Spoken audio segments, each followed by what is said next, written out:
The House will be in order. The chair lays before the House a communications from the Speaker.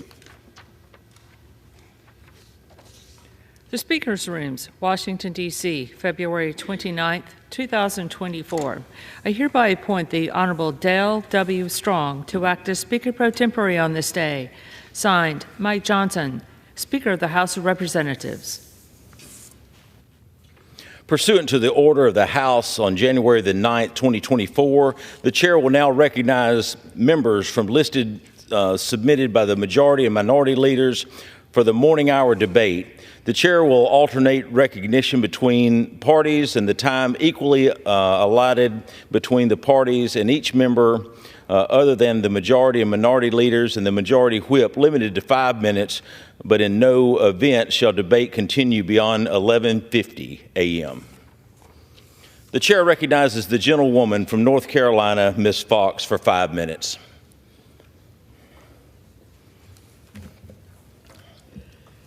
Thank you, Mr. Speaker. Mr. Speaker, as our nation faces a myriad of catastrophes, one of which is an open southern border and the mass migration of illegal aliens, Washington's fiscal house sits in utter disrepair.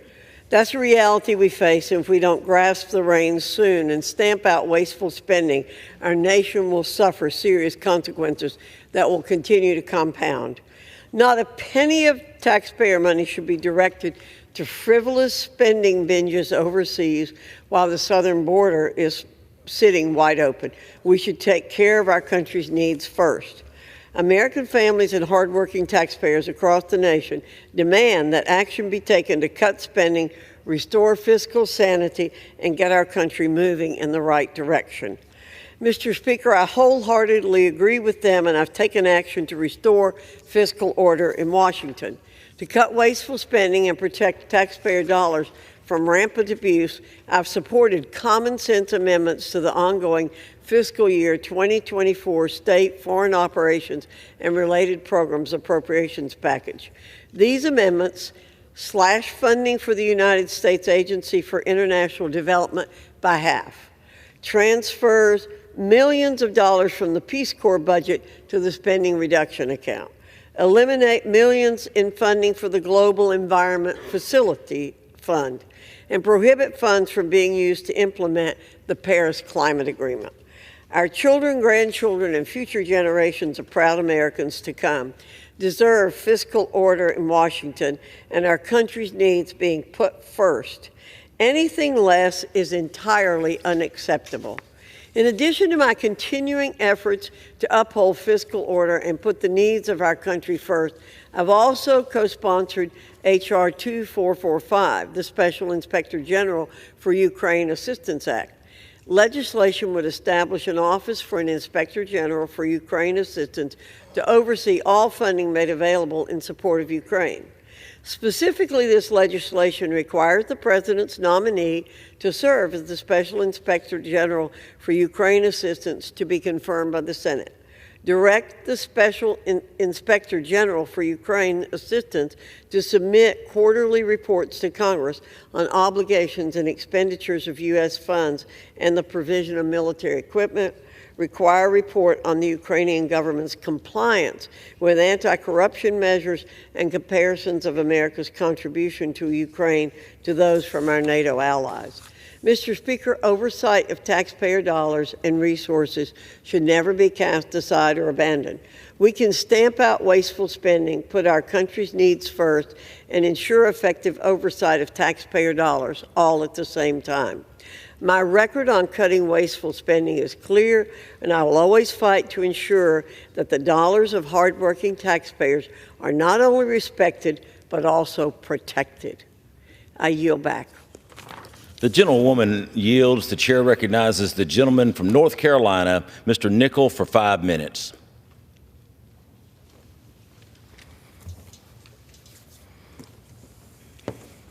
Thank you, Mr. Speaker.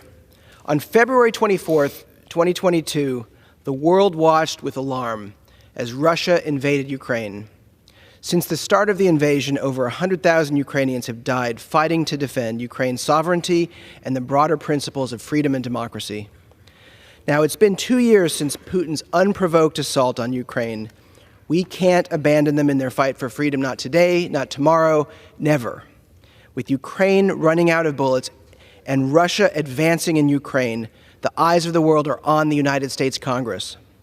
Authoritarian regimes around the world, like Russia, China, Iran, and North Korea, are looking closely to see if we'll honor our commitments and stand with our democratic ally, or if we'll hand over Ukraine to Vladimir Putin. If Ukraine falls, Putin will not stop until all of Eastern Europe is within his grasp.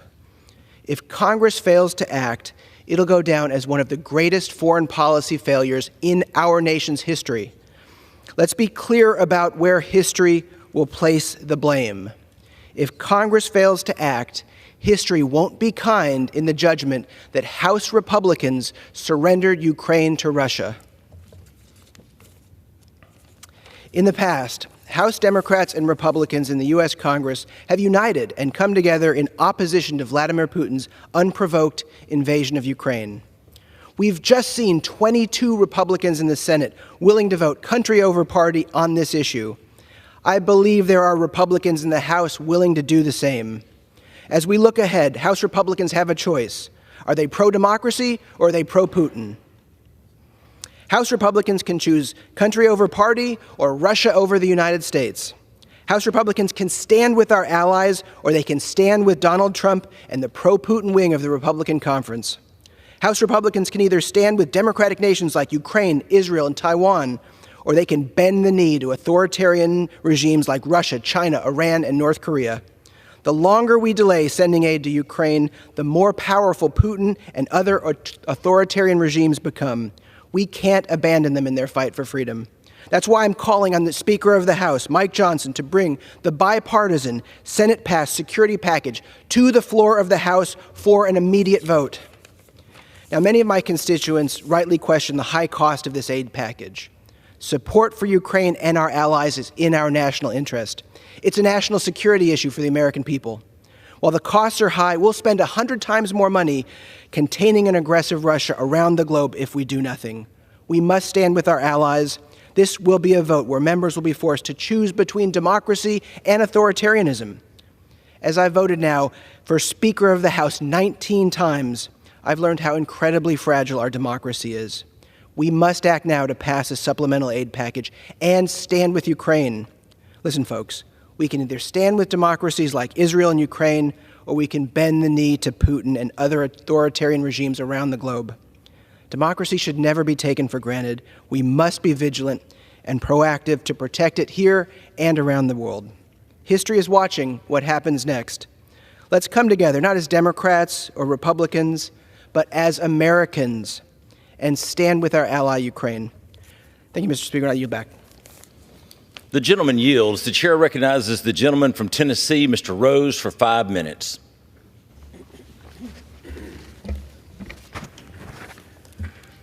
Mr. Speaker, we recently learned that the Department of Education would be shifting another $1.2 billion in student loan debt from borrowers to the taxpayers of this country. This is yet another example of President Biden's administration abusing whatever regulatory lever they can find, every executive action he can think up, to usurp Congress and continue this unjust bailout scheme. And unfortunately, the scheme is working. In recent months, tens of billions of dollars in borrowed money are no longer due for repayment. Let's be clear. Student loan debt can't be forgiven. It's simply being transferred to the hardworking American taxpayer, most of whom never went to college or took out student loans. These tactics come despite what happened last summer when the Supreme Court of the United States overturned the Biden administration's previous student loan handout plan, totaling more than $400 billion. The High Court found, in layman's terms, that a president cannot spend billions of dollars, hundreds of billions of dollars, with the stroke of a pen. This is one of the most regressive ideas that I've seen in my time in Congress. It does nothing to solve the ballooning cost of a college education in this country. It simply adds to our national debt, which already, of course, sits at more than $34.2 trillion. We know that 43 million out of 255 million adults in the United States have some kind of student loan debt.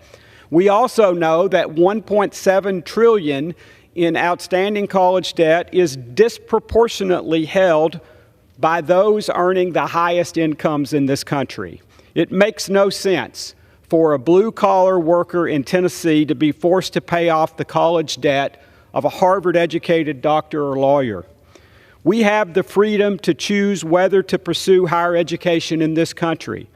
You can choose to forego a four-year degree, as millions of successful Americans have done. But this administration would have you pay for the four-year degrees of others, regardless of your choice.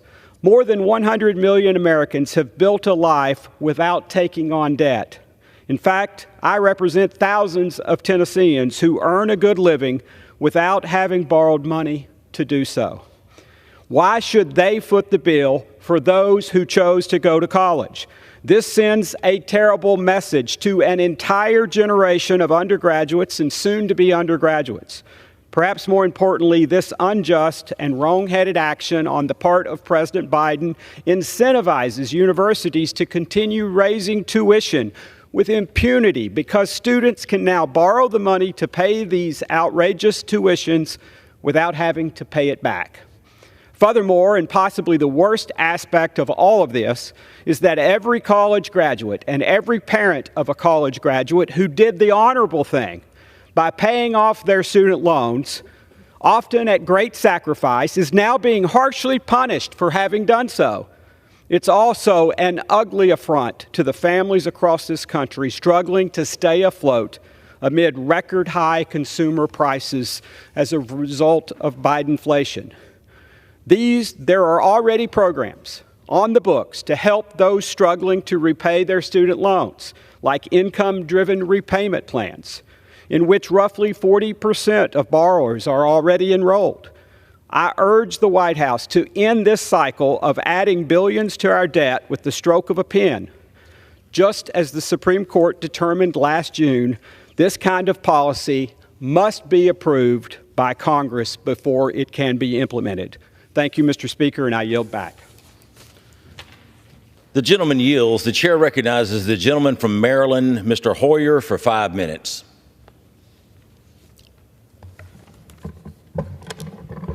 Mr. Speaker, I ask unanimous consent to revise and extend my remarks. Without objection. 2 years. 2 years the world has watched as Ukraine defends freedom and democracy and international law disgracefully. This House has failed to pass additional supplemental aid to that effort for 427 days, more than half the length of this war. Our inaction is an abandonment not only of our allies, but of our values of liberty, democracy, and international law. We're the leaders of the free world, not by choice, but by necessity. We ought to be ashamed. We ought to be disgusted. Indeed, most of us are. As our Congress sleeps, the enemies of freedom rain hell down upon the defenders of democracy. They do so with greater fury, thinking that this Congress will do nothing to stop them. Recently, we watched Russian forces take back the city of Andokiva. Putin's regime killed Russian opposition leader Navalny, silencing a heroic, principled voice against Putin and his criminal invasion of Ukraine. Yet Speaker Johnson brings no bill to this floor. Ukrainian soldiers now face a 10-to-1 disadvantage in artillery. They report watching Russian forces approach and having to decide in the moment how many grenades they can afford to launch, how many shells can they afford to fire, and how many bullets can they afford to shoot. That calculation ought to be self-evident, as many as it takes. But it is not. The world is watching what is happening in the trenches of eastern Ukraine. But the people of Ukraine are watching what is happening on the floor of the United States House of Representatives. How can we rationalize that? That we stand silent without action. The first question Ukrainian troops ask journalists who visit the front line is, what's happening in Washington? What's happening in the House? What's happening when a speaker does not bring to the floor a bill to respond to the threats to us, to democracy, to freedom? Ukrainians know that only America that can provide them with the aid on the scale and timeline necessary to achieve a victory. Elsewhere on the front lines, other soldiers told a reporter, you Americans have to decide whether you want to remain a global power. Think in your heads as to whether we want to do that, or not doing so will cause great danger to the global community and ourselves. Mr. Speaker, bring this bill to the floor. Let us act. The votes are here to pass that bill in a bipartisan fashion. For a majority of members, that decision is clear. We must help Ukraine, as well as our allies in Israel and beyond. As I said, over 300 votes are on this floor to do just that. A bill to defend democracy, a bill to strike fear into the hearts of Putin and the axis of evil, a bill to restore America's reputation. Speaker Johnson has been unable to handle this issue and fund our government simultaneously. But managing multiple priorities is the most basic part of his job. It's disgraceful that the speakers from 23 parliaments, our allies, our friends, have written to us and said, America, America, America, respond as you have in the past to defend democracy, defend freedom, and defend the fighters for freedom. It's disgraceful that they had to write us. But perhaps the Speaker needs that reminder. Leaders ought to lead. Speakers ought to speak up. And the United States Congress ought to stand united in its defense of freedom. Mr. Speaker, history is watching at this pivotal moment. America ought not to be absent without leave. This is not a partisan issue. This is an issue for the leader of the free world, America. Let's act. Mr. Speaker, bring the bill to the floor. The chair recognizes the gentleman from California, Mr. LaMaffa, for 5 minutes. Thank you, Mr. Speaker. I'm fascinated by my colleagues on the other side of the aisle with being so fixated on Ukraine when our porous southern border, our U.S. borders, are causing us so much harm to our American economy and losing American lives, such as Laken Riley here most recently. We've been fairly generous to Ukraine since their problems have started with Russia. Indeed, the amount of money they've received is at least 20-fold more than what we're even talking about that would secure our own southern border. So now we see President Biden will be chasing our former President Trump down to the border in a reality desperate attempt to stabilize his plummeting poll numbers on the issue. But let's not be kidded by that. Today's visit, much like Biden's first and only other visit to our southern border, will be basically a photo op. He'll be visiting Brownsville, Texas, an area of the southern border that, according to reports, has had virtually non-existent activity in recent days, weeks, and months compared to all the other places along the border that you can see plenty of footage of tens of thousands of people coming across. So distract here by going over there, huh? This visit is nothing more than a smokescreen, an attempt to distract the American people from his disastrous policies and the chaos he has unleashed at our southern border. For the past 3 years, President Biden has not only ignored the crisis at the border, he's directly responsible for it. Since his first day in office, He's worked to implement his own far-left failed policies, which turned every town in the whole country basically into a border town and destroyed countless American families that we have to talk about here on the floor since the media doesn't seem to want to cover that very well. There's over 60 instances of President Biden's administration taking actions that undermined our nation's border security.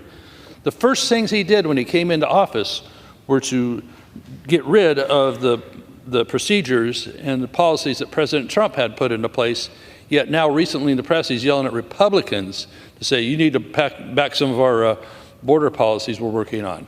Really?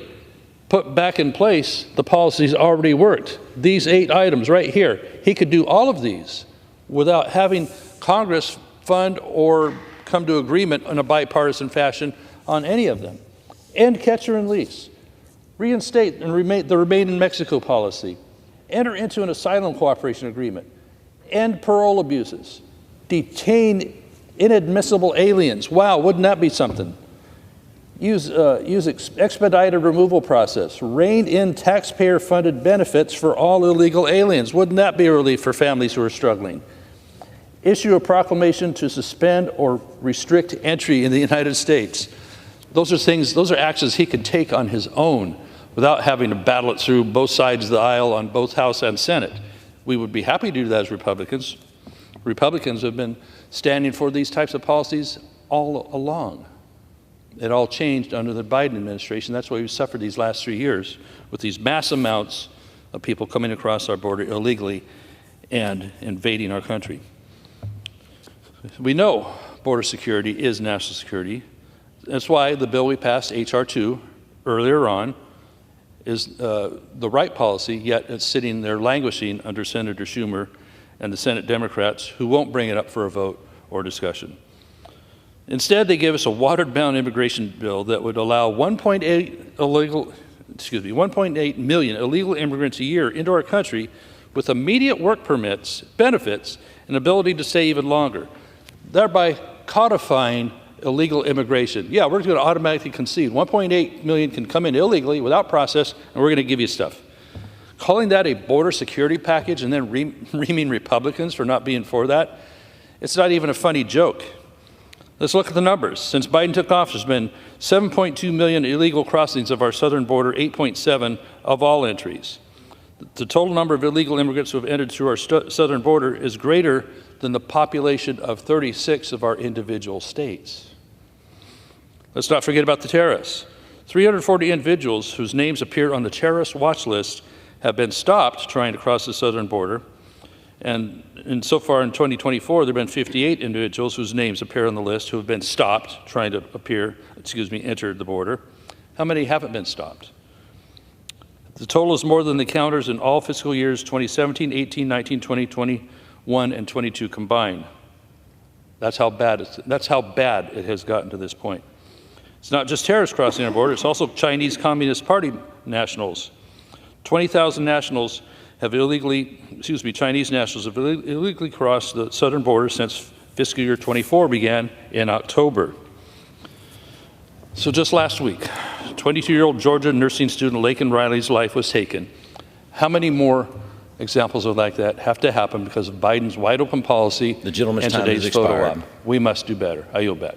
Thank you. The gentleman yields back. The chair recognizes the gentleman from Massachusetts, Mr. Lynch, for 5 minutes. Good morning, Mr. Speaker. As a member of the Subcommittee on National Security, I rise to remind the House Republican leadership that actions speak louder than words when it comes to national security and America's defense of democracy and human rights worldwide. In reference to the current migrant crisis at the U.S.-Mexican border, Speaker Johnson has repeatedly stated that, quote, our national security begins at our border. He's indicated that border policy would be the Republican hill to die on. He even insisted that the House would not act on a foreign aid package unless it included substantive provisions to enhance border security, his, quote, top priority. However, the actions taken by the House Republican leadership do not live up to those words. 3 weeks ago, a bipartisan coalition in the U.S. Senate negotiated a national security agreement that proposed the most significant reforms in decades introducing new emergency border authorities, including granting the President the ability to close the border under certain circumstances, anti-fentanyl and anti-human trafficking provisions, and resources to enhance security at the southern border. President Biden indicated a willingness to sign the compromise agreement when passed. Instead, at the direction of former President Trump, Speaker Johnson declared the bill dead on arrival in the House before he even received the final text. Mr. Speaker, Congress should debate and amend when necessary and pass a common-sense border security and immigration bill to end the crisis at our border, regain control of our border. Similarly, following Russia's brutal invasion of Ukraine in February 2022, the House Republican leadership released the following statement. They said, "We stand in complete solidarity with the innocent Ukrainian people and vow to continue to support them as they defend themselves from Putin's unprovoked onslaught," close quote. The Speaker personally echoed those commitments during his meeting with Ukrainian President Zelensky in the Capitol last December. However, after the U.S. Senate overwhelmingly passed a bipartisan foreign aid package that includes over $60 billion in assistance to support the Ukrainian military and people, a bill which also included provisions for $14 billion in aid to Israel and nearly $10 billion in humanitarian assistance for civilians in Gaza, the West Bank, Ukraine, and other populations affected by conflict, the Speaker once again declared the bill dead on arrival. And upon his election to the speakership, Speaker Johnson pledged that the House Republican Conference, and I'm going to give you a quote, would restore sanity to a government desperately in need of it. That could not be further from the truth. As evidenced by another looming government shutdown, this Republican majority remains mired in internal party dysfunction and legislative chaos to the great detriment of U.S. national security, our international partners, and the American people. We're now one day away from a partial shutdown that would disrupt critical federal programs, including Veterans Outreach Services, air traffic control training, food assistance for low-income families, and according to the National Military Family Association, an estimated 200,000 military families who now rely upon WIC to alleviate food insecurity. Mr. Speaker, I urge the House Republican leadership to set politics and partisanship aside and work with members on both sides of the aisle to immediately address these critical priorities. We also have an opportunity to urge the U.S. Treasury to take control of the $300 billion in Russian assets that are in the possession and custody of U.S. and EU banks and take that $300 billion and give it to Ukraine so they can fight for their freedom and feed their people. With that, Mr. Speaker, I yield back the balance of my time. Thank you. The gentleman yields. The chair recognizes the gentleman from Georgia, Mr. Carter, for 5 minutes.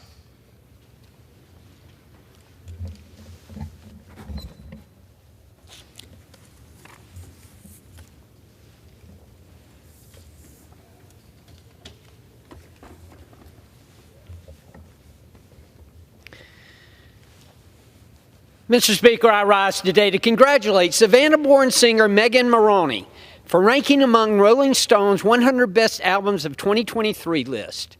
Born in Savannah, Georgia, Megan Moroney comes from a household steeped in musical talent and traditions influenced by iconic songwriters in classic country, southern rock, and Americana. After completing high school, Moroney set off to receive a degree in accounting at the University of Georgia. Go Dogs. During her freshman year at UGA, Megan was provided with the opportunity to open for a well-established country artist at the renowned Georgia Theater. This unexpected opportunity sparked Megan's interest in crafting her first original song. Reflecting on her journey, she shared that she never thought she would be a singer professionally. Moroney connects with her audience through her music by speaking her truth about the emotional experiences she's faced. Congratulations, Megan. I look forward to seeing your continued success in the future.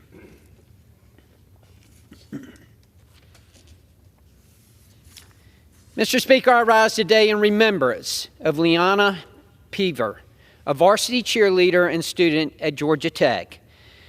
Liana has been awarded a posthumous degree by Georgia Tech 25 years after her passing. Leanna learned dance and theater, and she was accepted into the Atlanta Workshop Players Performing Arts Company while at Parkview High School. After high school, she was accepted into Georgia Tech and joined the cheerleading squad as a flyer. Leanna tragically passed after a car accident in 1998 and is remembered as being a loving member of the Tech family by all. The Georgia Institute of Technology granted a Bachelor of Science in Business Administration posthumously for Leanna as a gift to her parents who celebrated their 50th anniversary and love for Leanna. While Leanna's life was cut tragically short, her legacy lives on through memories, the scholarship created in her name, and so much more.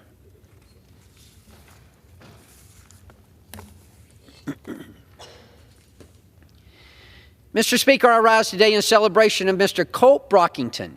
Colt is the 2024 recipient of the Milken Educator Award of the state of Georgia. This award is given to a younger educator that has extraordinary accomplishments and achievements. Only the best of the best receive it. Colt is an alum of Wayne County High School and a graduate of the College of Coastal Georgia. He now serves as a science teacher and mentor to students and faculty at Wayne County High School. Colt develops plans to enhance student learning by collaborating with teachers and students alike to provide a nurturing academic environment. His leadership abilities in the classroom are also seen on the field, with Colt holding the positions of head Wayne County High School softball coach, assistant baseball coach, and athletic academic advisor. Colt inspires his students on and off the field with his dedication to the future of education at Wayne County High School. Congratulations, Colt.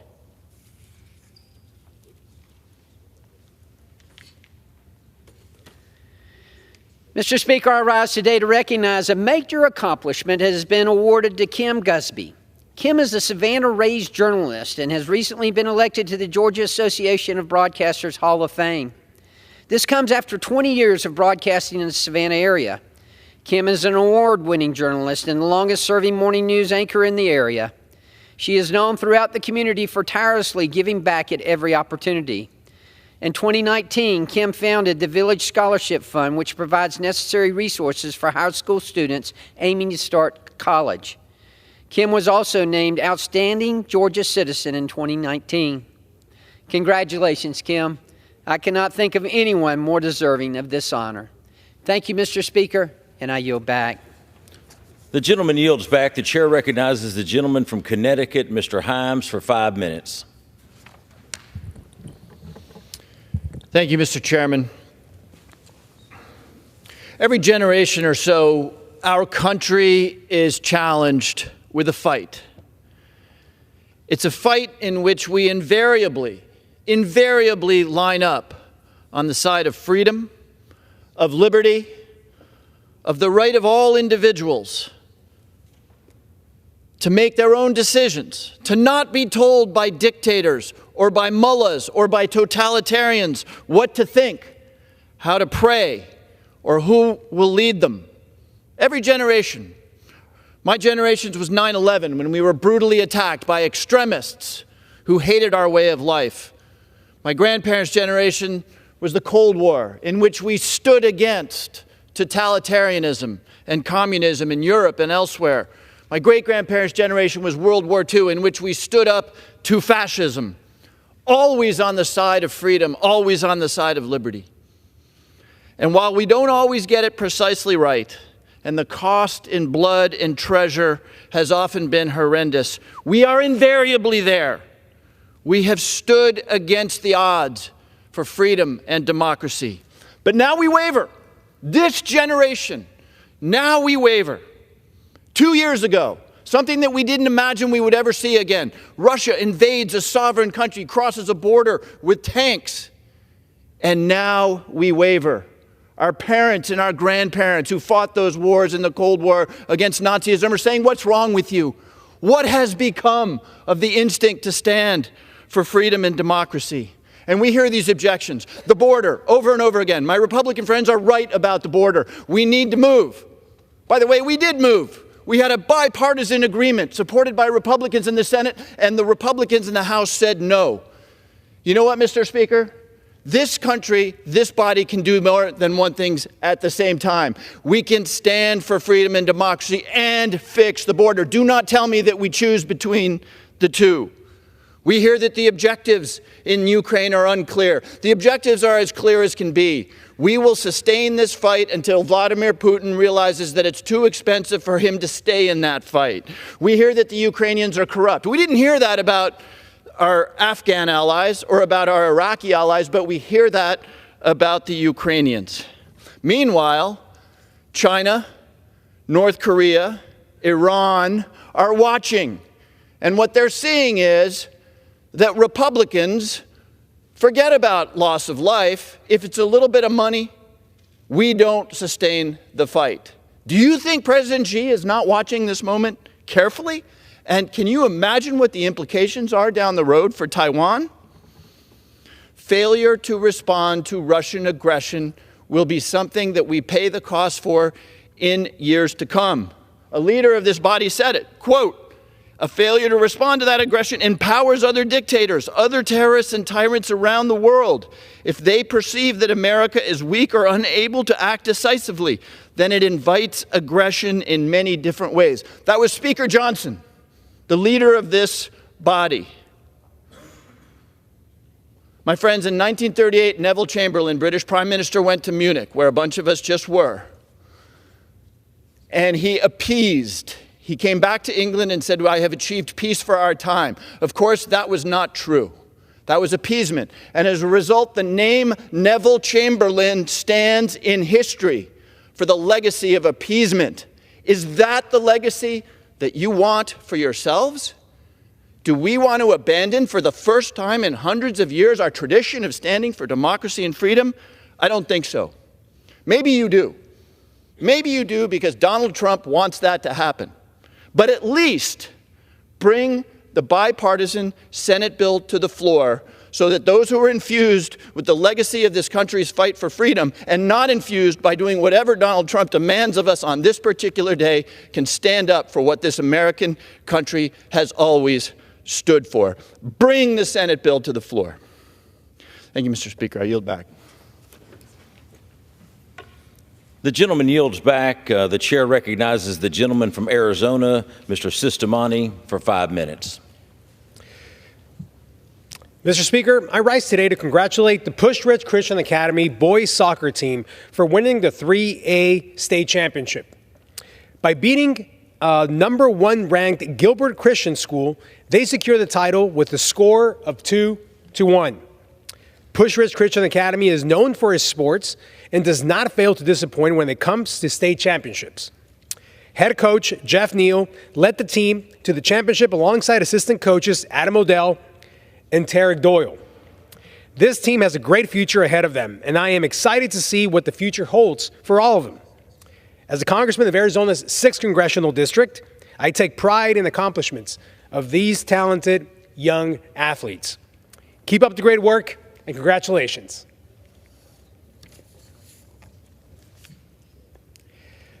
Mr. Speaker, I rise today to recognize the South Point Catholic High School's boys soccer team.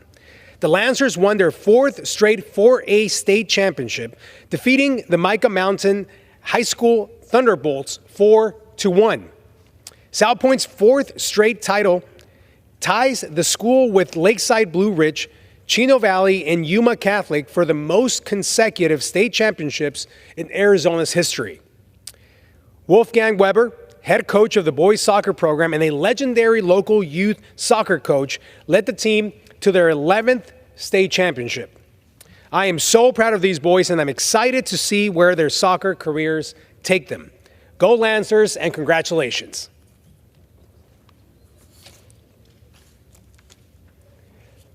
Mr. Speaker, I rise today to recognize the South Point Catholic High School wrestling team. Nate Higgins and Che Jenkins, class of 2025, secure the state championship for the South Point Catholic Lancers this year. Their dedication, skill, and perseverance have brought immense pride to their school. South Point Catholic High School is a hub for athletes in our district, offering 26 sports with 52 teams. Of those, the Lancers have won 78 state championships. I'm excited to see the bright and promising futures of these exceptional athletes as they excel both on and off the mat. Congratulations.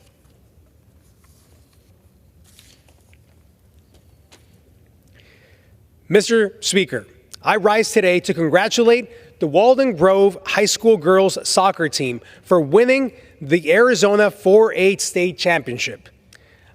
In an exciting match, Coach Troy Bosley and his team secured victory over South Point by 2 goals with a final score of 3-1. This was Walden Grove's first state championship since 2014. Their dedication and perseverance throughout the past year have been truly commendable, and it's no surprise that they emerged with the victory this season. I am proud to represent such talented student athletes, determined coaches, and supportive parents. Keep up the great work, and congratulations. With that, I yield back. The gentleman yields back. The chair recognizes the gentlewoman from Texas, Ms. Jackson Lee, for 5 minutes. I thank the Speaker. Let me be very clear. We cannot shut this government down. 4 pages, 5 pages, 20 pages of a stopgap measure, the government cannot shut down. The rules of this House require, and Senate, require the Congress to do its work. As the President said, we have the purse strings to be able to ensure that the government remains open, that law enforcement is paid, that our Medicare and Medicaid are provided for our families and our seniors, that we are able to ensure that the young families of young soldiers, men and women of the United States military, who put on the uniform unselfishly, are paid.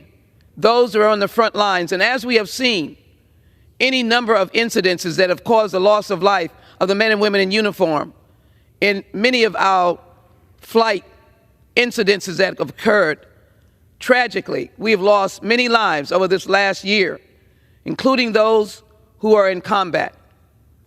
Are you telling me that we are not going to put pen to paper, Speaker Johnson, and work with those who will work with you, work with the Budget Committee that I sit on, to ensure that there are members that will advocate for your members to join in without poison pills of the funding of the CR. This paper allows us today to work through an extension till March 8th and an extension until March 28th. It includes a response to our student loan crisis, which is extremely important. It ensures that the doors of the government remain open. What I hope that we'll be able to do is to fight against the dastardly position of underfunding or not funding the women and infant children. My community needs that, to be able to provide funding for women and infant children, a major component to the federal government's budgeting. What else do I want to make sure that we do? As I walk through my district over these last couple of days, in particular, I have heard the crisis of seniors and housing. Oh, we know that young families need housing, but do you realize that in the later years of a senior's life, that sometimes they are priced out of their own home because of building around their home prices, their home goes up. They cannot afford the taxes or the upkeep. Where do they go? This government should be committed with the U.S. Department of Housing and Urban Development to develop a serious housing for seniors program. This program would, in essence, ensure that we could put seniors all over America in housing. I agree with Senator Tester, who said, we can't fool around.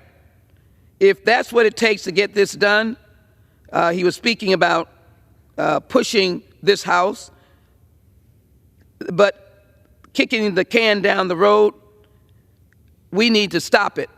We need to get a real budget, and I'm standing with him. We can't be far right, we can't be far this, we can't be far that. We have to be for the American people. And we can't be against the rights of women where we're denying them the ability to get medication dealing with abortion.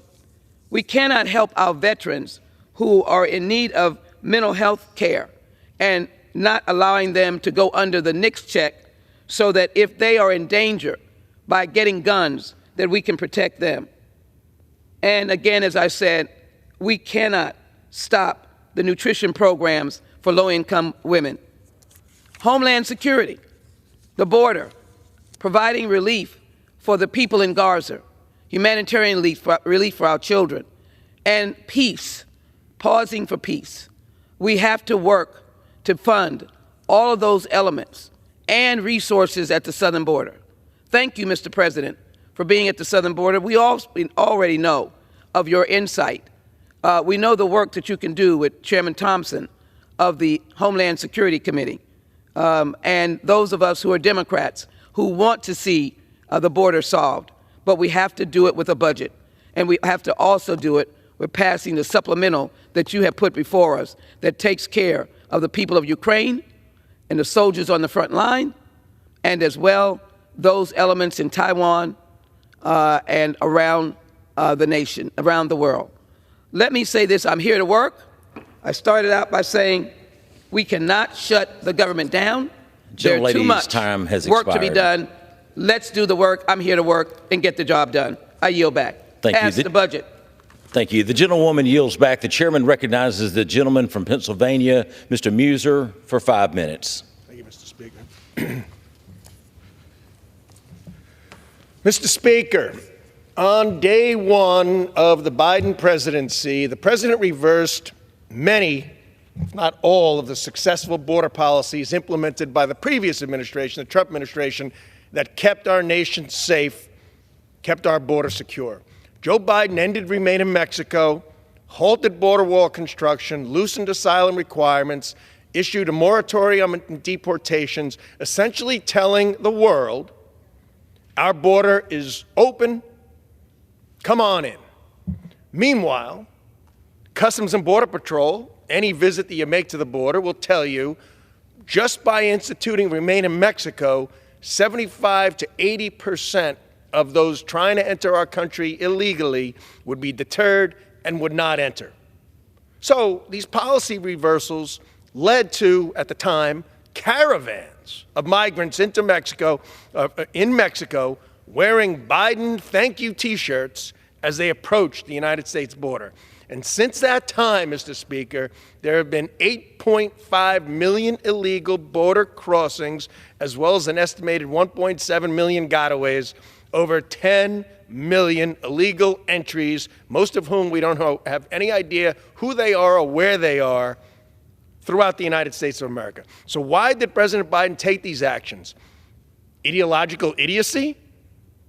Because what he did was anything but humanitarian or rational. Migrants made this journey, Mr. Speaker, here under false, deadly pretenses. People are drowning. People have drowned. People are drowning. Probably today, Mr. Speaker, people are drowning in the Rio Grande and under false pretense coming to our country. People are being killed. 1/3 of women, the reports are sexually assaulted. And at the same time, cartels, drug cartels, are getting rich. Coyotes are getting rich. And much of Mexico, thanks to the Biden administration's wonderful policies, is a gangland. And along with the suffering of the migrants, the American people are terribly suffering. During Biden's time in office, there have been over 300,000 American deaths from fentanyl and other opioids, which were smuggled across the southern border. Nothing to smile about. American teens and young adults are dying at alarming rates, and to date, this administration has done nothing to correct course. And we are experiencing all this locally. Don't we all know an individual, usually a young person, that has died from a fentanyl overdose? And while it is no match for the cost of life that has been lost, we cannot forget the immense financial cost our cities, states, taxpayers have incurred as a result of Biden's disastrous border policies, exponentially disastrous. The Center for Immigration Studies reports that an annual cost of Biden's immigration crisis to the United States is $452 billion of American taxpayer funds. And the Federation for American Immigration Reform notes that the cost to my home state, the Commonwealth of Pennsylvania, is $1.64 billion. And, Mr. Speaker, what about the crime epidemic? I mean, really? We have now something called migrant crime? And, Mr. Speaker, is there anything more horrific that we've seen from the Lincoln Riley situation? How an illegal from Venezuela made it across the border illegally, went to New York, committed all kinds of crimes, was let out by the weak, foolish, ideological prosecutors in New York, and then went on to Georgia and murdered a beautiful young girl. And to add insult to this injury, the Biden administration takes the American people for idiots by trying to blame this border crisis on Republicans and Donald Trump. After 3 years of Secretary Mayorkas and Vice President Harris and everybody else in the Biden administration telling us that the border is secure, and of course, 90% of the media. Well, Mr. Speaker, the American people are not buying it. The facts don't lie. Our eyes don't lie, no matter how many times they tell us they do. This unmitigated disaster is a direct result of this administration's weak policies, and it is the height of hypocrisy. And after causing this catastrophe, the idea for President Biden to go to the border today is clearly nothing more than a sad, sorry attempt to save him from a political standpoint. This trip is not about solving the border problem. It's about solving a political problem. That is getting worse. And perhaps as shameful, Mr. The gentleman's Speaker, time has expired. is Biden's attempt to blame this and protect our border for a lack of support for Ukraine. That, too, is outrageous. We can do both. The will of the American people matters. Let's not forget who we represent in our constitutional republic. I yield back, Mr. Speaker. The gentleman yields. The chair recognizes the gentlewoman from Illinois, Ms. Kelly, for 5 minutes. Mr. Speaker, I rise today to celebrate Black History Month by honoring the organizations that have served as a training ground for many of our nation's most extraordinary leaders. I'm talking about the Divine Nine, the historically Black fraternities and sororities of the National Pan-Hellenic Council. They serve as a pipeline for Black leaders across business, academia, and of course right here in the halls of Congress. The Divine Nine organizations are Alpha Phi Alpha, whose colors are black and gold, founded in 1906 at Cornell University. My colleagues that are part of Alpha, CBC Chair Stephen Horsford, Congressman Emanuel Cleaver, Danny Davis, Al Green, Gregory Meeks, David Scott, and Bobby Scott. Also the National Urban League President Mark Morial and the Reverend Dr. Martin Luther King Jr. Their Honorable General President, Dr. Willis Alonzo III, my constituent. Alpha Kappa Alpha sorority, whose colors are salmon pink and apple green, founded in 1908 at Howard University. Their sisterhood proudly boasts Vice President Kamala Harris and my colleagues Sheila Jackson Lee, Terry Sewell, Frederica Wilson, Alma Adams, Bonnie Watson Coleman, Lauren Underwood, Amelia Sykes, Lisa Blunt Rochester, and Nikema Williams. Also, the late, great Congresswoman Eddie Bernice Johnson, as well as civil rights leaders Rosa Parks and Coretta Scott King. And my current and former staffers, Megan Thompson, April Williams-Luster, and Evan Mitchell, and their Honorable President, Danette Anthony Reed. Kappa Alpha Psi fraternity, whose colors are crimson and cream, founded in 1911 at Indiana University. Among their notable achievers are my colleagues, our leader, Hakeem Jeffries, Congressman Troy Carter, Glenn Ivory, Sanford Bishop, Benny Thompson, former Congressman Al Lawson and William Lacey Clay, the late Don McEachin, Alcee Hastings, and John Conyers, also Atlanta Mayor Andre Dickens and tennis champion Arthur Ashe, and my former staffers, Brandon Webb, Brandon Garrett, and Dante Sawyer, their Grand Polemark, Reuben A. Shelton III. Omega Psi Phi fraternity, whose colors are purple and gold, founded in 1911 at Howard University. They include in their ranks my colleagues, Assistant Leader Jim Clyburn, Congressman Hank Johnson, and Congressman Kweisi Mfume, former Congressman Jesse Jackson Jr., poet, playwright, and author Langston Hughes, and Earl Graves Sr. of Black Enterprise. My former staffers Charles Bolden and Vaughn Rowland, and their Honorable Grand Basilisk Dr. David Marion. Delta Sigma Theta sorority, Crimson and Cream, founded in 1913 at Howard University. Deltas count as sisters of my esteemed colleagues Yvette Clark, Joyce Beatty, Stacy Plaskett, Lucy McBath, Summer Lee, Jasmine Crockett, Valerie Foushee, Jennifer McClellan, HUD Secretary Marsha Fudge, former Congresswoman Val Demings, my former Chief of Staff, Mia Keyes, Congresswoman Shirley Chisholm, the first African-American woman elected to Congress, Nikki Giovanni and Susan Taylor, as well as my current intern, Trania Neal, my fellows, Ebony Caldwell and Cecilia Von Guy, their Honorable President, Elsie Cook Holmes, Phi Beta Sigma fraternity, whose colors are blue and white, founded in 1914 at Howard University. Not only are the Sigmas the fraternity of my late husband, Dr. Nathaniel Horn, they also include my colleagues, Adriano Espaillat and Maxwell Frost, the late Congressman and civil rights leaders, John Lewis and Elijah Cummings, and also civil rights pioneer and leader of the Brotherhood of Sleeping Car Porters, A. Philip Randolph, their Honorable President, Christa B. Ray, Zeta Phi Beta sorority, whose colors are royal blue and white, founded in 1920 at Howard University, the Sisters of Phi Beta Sigma. My notable colleagues, Congresswoman Sidney Kamlaga Dove and Rashida Tlaib, former Congresswoman Donna Edwards and the late Congresswoman Julia Carson, also Anita Hill and author Zora Neale Hurston, their Honorable President Stacey N.C. Grant, Sigma Gamma Rho, Blue and Gold, my sorority, founded in 1922 at Butler University. The Sisters of Sigma Gamma Rho include my colleague, Congresswoman Barbara Lee, and former colleague Corinne Brown, the late Congresswoman Lindy Boggs, the first African-American winner of an Academy Award, Hattie McDaniels, the first African-American woman journalist to cover the White House, Allison Dunnigan. My current and former staff, Glenita Williams, Danielle Eccles, and Mia Carter, and our esteemed Grand Bacheloress, Rashida Tlaib.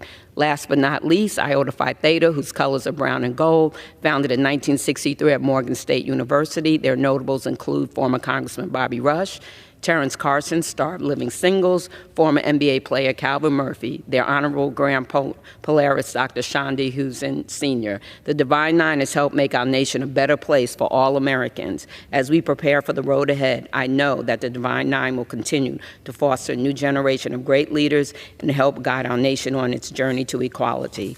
And last but not least, please, let's get money to Ukraine. The chair recognizes the gentleman from Pennsylvania, Mr. Kelly, for 5 minutes. Thank you, Mr. Chairman. There's an old adage that goes something like, there's no problems in our family, there's just a lot of things we don't talk about. So for years, we've been talking about a crisis at our southern border. In 2016, candidate Trump talked about building a wall to protect American citizens from the surge that was taking place. He was laughed at. And he was continued to be laughed at by the current administration until the polling came out that said the number one concern of the American people now is illegal immigration. And the fact that we are being overwhelmed at both our southern border and our northern border. Now, why do I bring that up? Well, the southern border is about 2,000 miles long. And I believe it's today, former President Trump will go to Eagle Pass and President Biden will go to Brownsville to take a look at what's happening. The current administration is now acknowledging the fact that maybe there is a problem down there and maybe we should be taking a look at what's happening. Polls do cause people to react. Now, it is truly a tale of two presidents. 85%, and this is on the northern border, which is being totally ignored. This is 5,500 miles of border, the longest continuous border between two countries any place in the world. It is virtually unwatched. 85% of the terror watch list suspects caught at ports of entry come through the northern border. More than 12,200 people were apprehended crossing illegally from Canada into the United States last year. That's a 241% increase from the previous year. Northern border encounters are up 41% from last year. 70% of illegal crossings in 2023 happened in New York, Vermont, New Hampshire. This is called the Swanton area, where there is a surge when it comes to fentanyl coming across our border and killing hundreds of thousands of our citizens. There are already more northern border land encounters in 2024, financial year 2024, which is October of 2023 till right now, than in all of 2021. To date, in 3 months, 44,801 have come across. Northern border encounters in December of 2023 and January of 2024, 31,150 of them are more than all of financial year 2021. At some point, whether you like it or not, this problem is taking place in real time, in real areas of the United States of America, and on your watch, Mr. President. I am sick and tired of hearing Congress needs to address these problems when the executive office, and I would just mention to people, we are the lawmakers. The executive branch is the enforcement of the laws that are already passed and on the books. How can you totally ignore a situation and say the real problem is Republicans haven't stepped up to take responsibility for this? This administration, without anything else, can end catch and release. They end catch and release. They reinstate the Remain in Mexico policy, enter into the asylum cooperative agreements, end parole abuses, detain inadmissible aliens, use expedited removal, rein in taxpayer-funded benefits for all illegal aliens. That's right, Mr. and Mrs. Taxpayer, you were paying for all these people who were here illegally.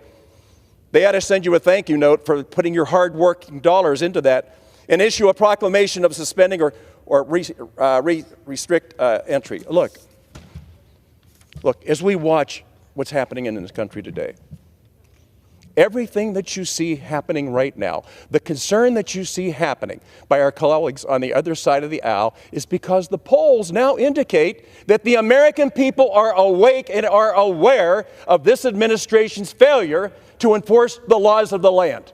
It is that simple. It is the polling that is driving them to react. It is not the fact that it has been happening. That's incidental. If you can ignore it long enough, it'll go away. No, you can't ignore it any longer. The horrific things that are happening to our own citizens as this administration sits back and says there's really no problem, this is being made up by the Republicans. I would encourage our colleagues on the other side of the aisle to remember that our oath of office is to the citizens of the United States and not to a particular party or to a particular office holder. When we ignore our basic responsibilities, we have a huge problem in the United States of America. Mr. Speaker, I appreciate the time, but I would encourage all of my fellow Americans, please wake up. Forget about being woke. Wake up. Your country is being taken from you, and we're watching it. Thank you, sir. Members are reminded to direct their remarks to the chair. And next one is the chair recognizes the gentleman from Rhode Island, Mr. Magaziner, for 5 minutes. Speaker. Here, come on. Do you want to come on up?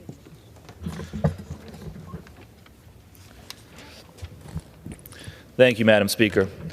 I rise today, along with Representative Amo, to honor Rhode Island State Senator Frank Lombardo III, a devoted public servant who passed away this month following his battle with cancer. Starting with his election to the state Senate in 2010, Senator Lombardo was a champion in that body for the working people of Johnston. A successful small business owner with his own HVAC company, Lombardo & Sons, Senator Lombardo was a fierce advocate for the small businesses across our state that are the backbone of our economy. And the values that guided his work were rooted in the town of Johnston. He championed legislation to improve public health by guaranteeing insurance coverage for pain treatments, worked to expand programming to combat climate change, and increase transparency in Rhode Island's state tax credit programs. Senator Lombardo was also deeply involved in the community, particularly in the Boy Scouts of America. He was an Eagle Scout with Troop 4 in Greenville and was also a camp counselor for 2 years at Yagug Boy Scout Camp. He was a passionate and hardworking public servant who will be deeply missed by all who knew him. I join Frank's friends, family, and the entire state of Rhode Island in mourning this loss. I now yield to my colleague from Rhode Island, Mr. Amo. Thank you, Representative Magaziner. I'd like to associate myself with the colleagues made by the comments made by my colleague to honor the life and legacy of Senator Frank Lombardo. His compassion, empathy, and purpose serving Rhode Islanders will be dearly missed. I rise to recognize the pain that our community is going through on Senator Lombardo's passing, but another issue with the Shiloh Gospel Temple community. Our families and all our families should be able to gather and worship free from the fear of harm. Our community in North Providence was attacked on February 11th. That someone would set this community ablaze in a hate-fueled act shakes me to my core. I stand with Pastor Eric Perry and his congregation during this difficult time. The fact that this incident, this fire at the church, happened at all is despicable. That it happened during Black History Month is abhorrent. This allegedly racist attack has shaken our community. I'm glad a suspect has been identified, and I hope that justice will be vigorously pursued. Thank you, and I yield back to Representative Magaziner. Thank you, Representative Amo. We stand united with the Shiloh Gospel Temple congregation and Rhode Island's Black community in the face of this heinous attack. Churches are more than just places of worship. They are a place of refuge, of community. They are safe spaces, sacred spaces. And no one should fear going to their place of worship, or anywhere for that matter, in particular because of their race. And let me be clear, this attack on Rhode Island's Black community is an attack on all of us, an attack on the principles and values that we believe in as Rhode Islanders. I'm thankful that a suspect was apprehended quickly and charged, but we must recognize that this is part of a larger trend, an alarming rise of white supremacist violence across the nation. We have seen too many racially motivated attacks across the country in recent years, from Buffalo to Jacksonville to Charleston. As ranking member of the Homeland Security Subcommittee on Counterterrorism, I am committed to working with my colleagues on both sides of the aisle to do everything we can to root out domestic violent extremism in Rhode Island and across the country. Our hearts are with Pastor Perry and the entire Shiloh Gospel Temple congregation. There is no place for hate in Rhode Island or anywhere. Thank you, and I yield back the remainder of my time. The chair recognizes the gentleman from New York, Mr. Langworthy, for 5 minutes. Madam Speaker, the American people are sick and tired of the new status quo on our nation's borders. I'm absolutely appalled and disgusted that President Biden and Democrats running sanctuary cities have yet to take any real action after the recent and violent crimes committed by illegal immigrants, namely the murder of Laken Riley in Georgia. We must take action now to end the reckless open border and sanctuary city policies before it's too late for another American family. Laken Riley's murder was entirely preventable. Jose Ibarra entered the United States illegally last year and was given a one-way ticket to New York City, where he was subsequently arrested for child endangerment. But then, because of liberal bail reform laws in New York, he was released back onto the streets and not held behind bars. New York's bail reform has shattered lives not just in New York, but now in the state of Georgia. And now the mayor of Athens wants to gaslight the American people and claim that there's no connection between illegal immigration and this heinous crime. In less than a week, there have been 4 vicious attacks against innocent young Americans, all committed by illegal immigrants. This is simply madness. It's sickening, and it has to end now. President Biden has the power to secure the border by executive action. And Governor Hochul and Mayor Eric Adams can end New York sanctuary policies with a stroke of a pen. Laken Riley and those other innocent Americans deserve so much better from their government. We cannot allow another moment to pass before this border is closed and closed for good. Mr. President, we must act now. Mr. Speaker, President Biden recently announced another $1.2 billion in inflationary student loan forgiveness further pursuing a reckless policy that only incentivizes universities to continue to raise costs which are already out of control. What's particularly troubling is that this burden is being shifted onto the shoulders of hardworking Americans who may not have had the opportunity to pursue higher education for themselves, or they consciously opted against doing so. This policy only adds more financial burden to families as Americans already struggle to keep up with the staggering costs of inflation.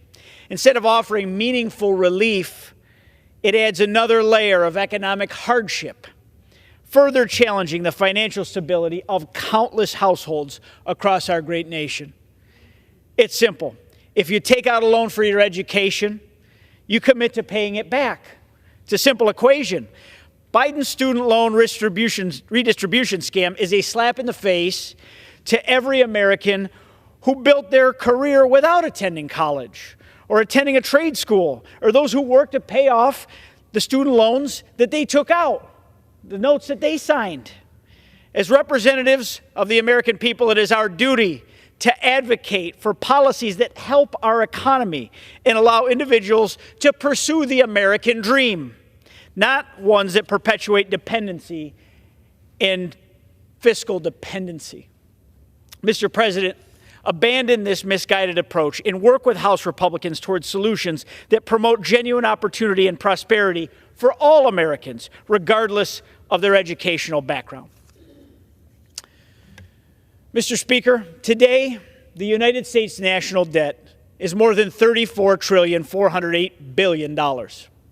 That puts our debt per citizen at over $102,000. Since President Biden took office, inflation has increased by more than 17%. It's simple. Bidenomics is pricing Americans out of the American dream. Bidenomics continues to fail the American people as it creates one of the most unaffordable housing markets in recent memory, putting homeownership out of reach for millions of hardworking Americans. Average monthly home payments have increased 90% since Joe Biden entered the White House. And that's why this legislative body is working to block his policies that drive up our national debt and push costly and burdensome regulations that increase costs for consumers. Now, just look at Biden's war on American energy producers.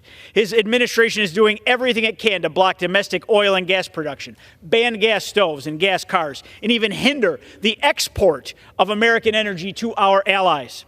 It's clear that President Biden and my colleagues across the aisle would rather push their woke Green New Deal policies than do what's right for the American people. Hardworking Americans are still struggling to pay their bills, to balance their family budgets, while President and Democrats in Washington continue to spend carelessly. And I yield back, Mr. Speaker. Thank you. Members are reminded to direct their remarks to the chair. Next, the chair recognized the gentleman from California, Mr. Garcia, for 5 minutes. Without objection.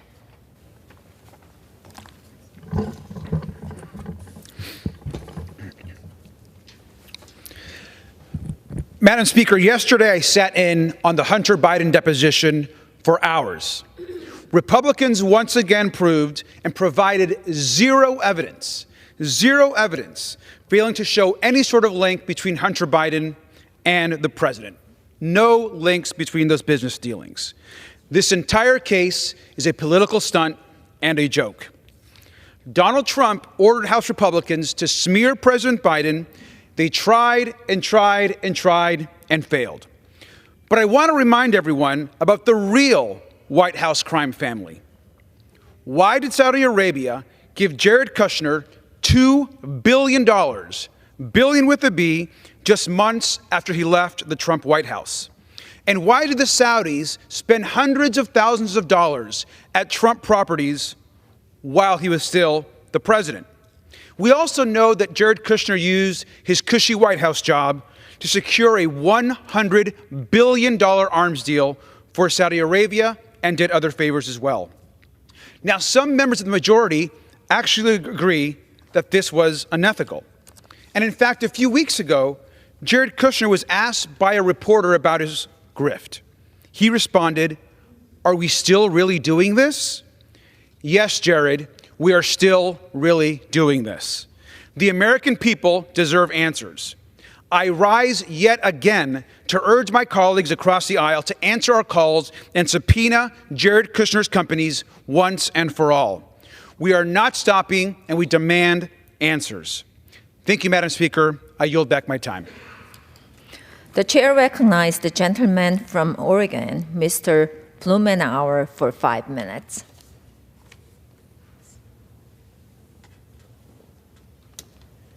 Thank you, Madam Speaker. I would ask unanimous consent to refine and extend my remarks. Without objection. As I prepare to leave office at the end of this Congress, one of my greatest disappointment has been an inability to make progress dealing with our flood insurance system and the dangerous pattern of development and infrastructure. What is so frustrating to me is that the handwriting has been on the wall. Even though I've tried to sound the alarm, we really have precious little to show for it. I was on national TV 2 weeks before Hurricane Katrina, stressing in very vivid terms what was going to happen to New Orleans when the big one hit. Sadly, that was true, even though Katrina wasn't the big one, but it could have been much, much worse. The devastation was unimaginable, and our efforts at recovery were woefully inadequate, inefficient, and unfair.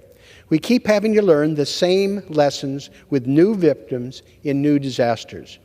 This inspired my first major piece of legislation, which aimed to reform the flood insurance program.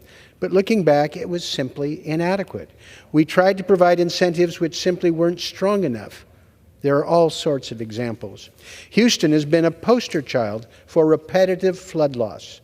I used an example of one home flooded 22 times over 35 years and received more than $1.8 million in flood insurance claims for a home less a fraction of that amount. While we labored mightily through the legislative process to make modest gains in the flood insurance program, it was too little and too late. Our incentives weren't strong enough to overcome a 200-year history of people making poor decisions on where and how they live and how we designed our infrastructure. People continue to live in low-lying, flood-prone areas because we are attracted to water. Rich and middle-class people are attracted to it, and poor people are forced to live in vulnerable areas because the land is less expensive. Both strategies are flawed. What is so frustrating is that we spend enough money to potentially do things much better. $1 in prevention saves $6 in costs of damages.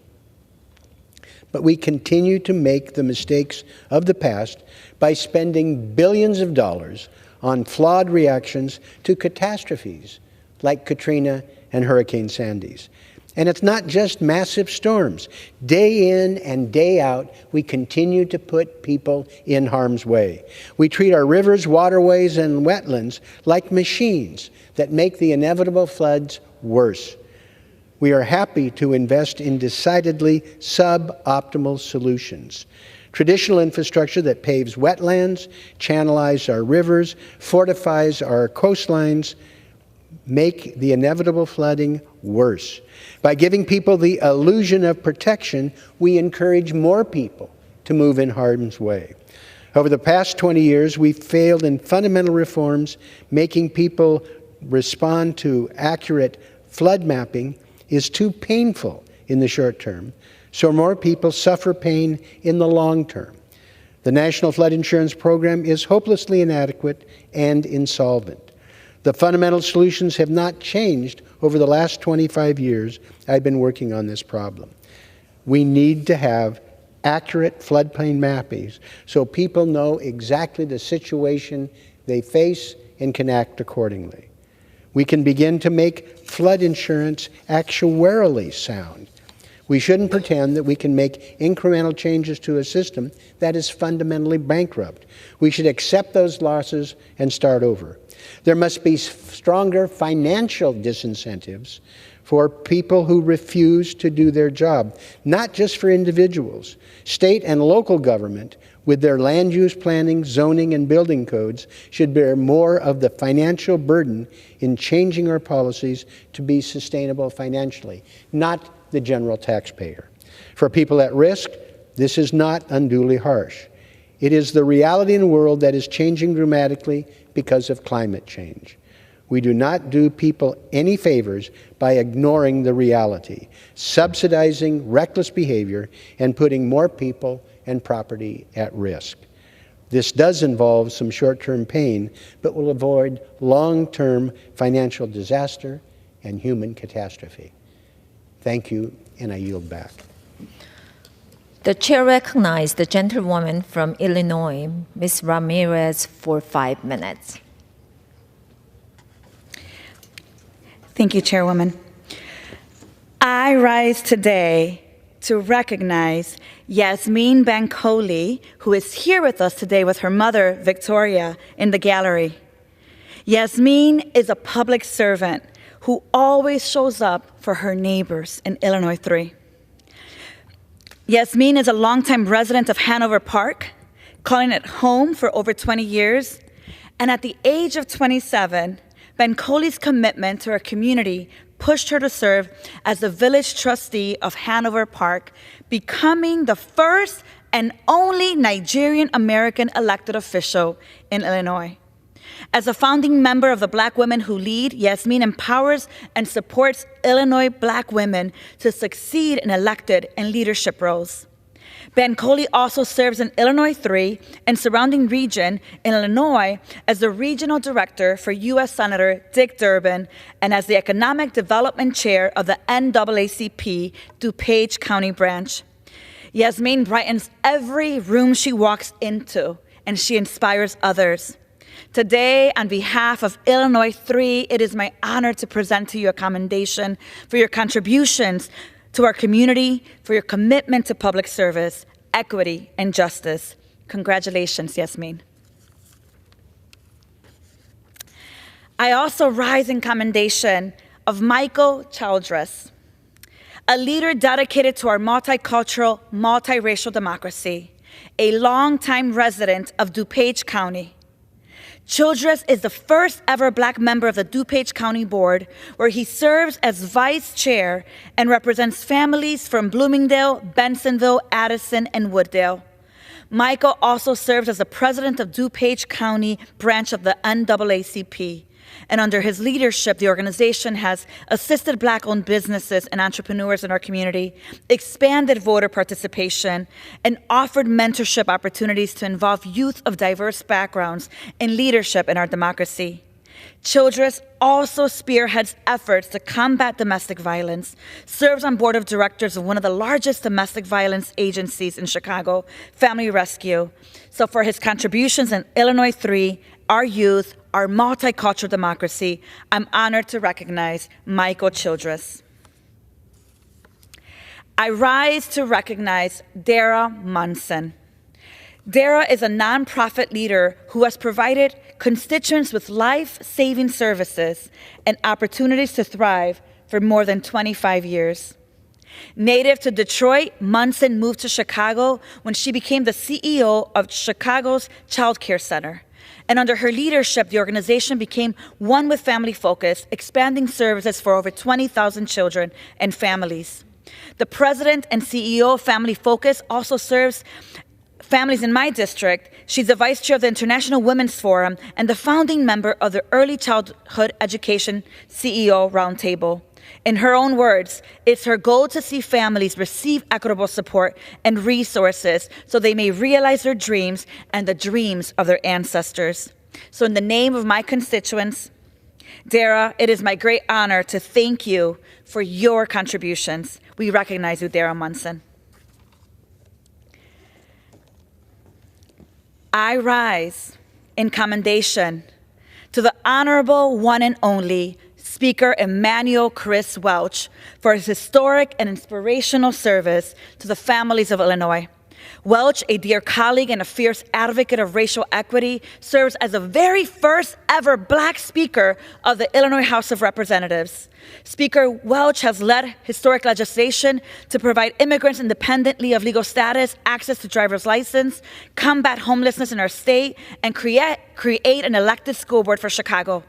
I was honored to serve as Assistant Speaker of the House as part of his leadership team, where we were able to approve a ban on assault weapons, invest in green jobs, and reform our criminal justice system.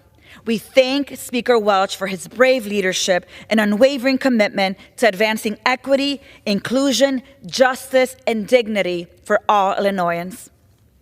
And I rise to honor the Cook County Board President, Toni Preckwinkle. From 5 terms as alderperson to becoming the first Black woman president of Cook County Board and overseeing the nation's 2nd most populous county, Preckwinkle has proven her dedication to our communities. President Preckwinkle believes, like I do, that healthcare is a human right, and under her leadership, Cook County has expanded healthcare to 600,000 residents of Cook County, regardless of citizenship status. Her work also extends to the criminal justice system, advocating for policies to reduce incarceration. I am honored to commend President Preckwinkle for her 30 years of public service and the impact she has on our constituents. Thank you, and I yield back. The chair recognized the gentleman from New York, Mr. Espaillat, in for 5 minutes.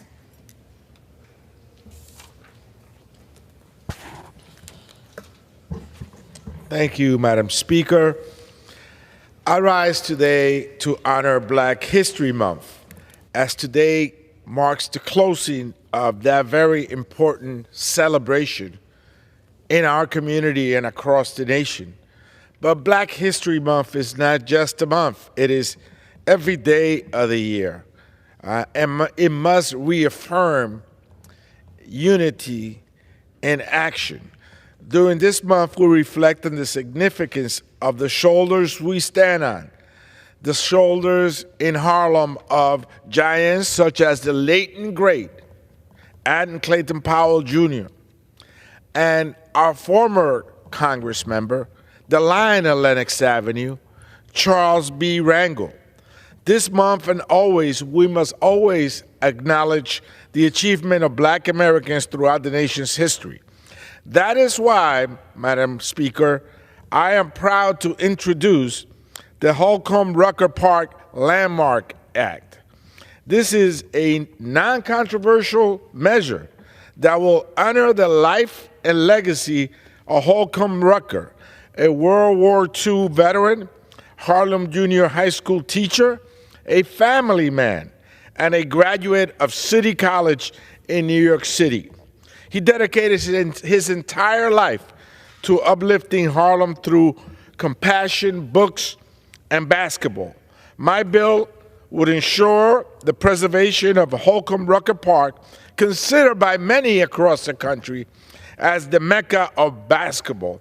Rucker Park has helped forge a path to multiple NBA stars such as Wilt Chamberlain, Kareem Abdul-Jabbar, Kobe Bryant, Tiny Archibald, and the great Earl the Pearl Monroe. This federal recognition would also preserve the park's legacy and ensure that future generations can appreciate his role in shaping the cultural and sporting landscape of our nation. Speaking of federal recognition, we're also closing on Dominican Heritage Month. This week, I joined Dominican American leaders and its diaspora to ring the closing bell at NASDAQ. In a day of importance, Dominican Independence Day, February 27, in recognition of Dominican economic contributions to the United States of America. Dominicans have more than tripled in population size since the 1990s to represent a population of a total of 2.4 million people in the United States, the 4th largest population of Latinos in these United States. Our contribution to this great nation grows even stronger every day. Just 2 weeks ago, we also had Dominicans on the Hill, where thousands of Dominican Americans joined us here to bring forward their message for recovery for our nation. Finally, Madam Speaker, we will hear a lot about the border this week. We must remember that the border solution lies not just on border safety. We recognize that there must be greater border safety, particularly at the points of entry, where most of the fentanyl comes through trucks and other vehicles. But we must also make sure that we don't gut our asylum system, that America continues to be a beacon of hope and an opportunity for people that are persecuted all over the world, and that it must be a balanced approach with 4 underpinnings. One, of course, with border security measures to make our southern border stronger. 2, one that acknowledges the root causes of migration in the hemisphere. 3, one that also acknowledges the economic needs of our nation for immigrants, such as farm workers and work permits. And finally, sensible, comprehensive immigration reform for dreamers, TPS recipients, family reunification.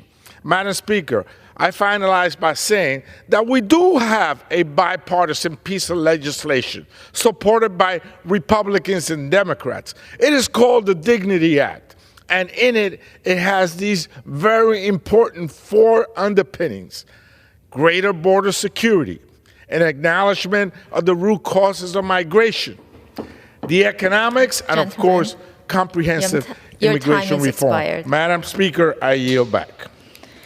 The chair recognizes the gentlewoman from Ohio, Ms. Capitol, for 5 minutes.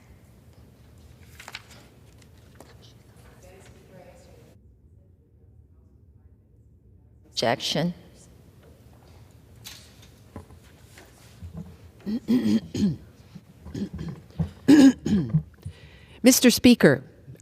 Madam Speaker, I rise today in observance of Black History Month to recognize 3 African American trailblazers who called Ohio's 9th District their home. These Ohioans overcame systemic barriers, inspiring others to strive for equality and justice for all, and they helped our region develop new horizons for the nation. Their unwavering dedication to uplifting their communities serves as a beacon of hope.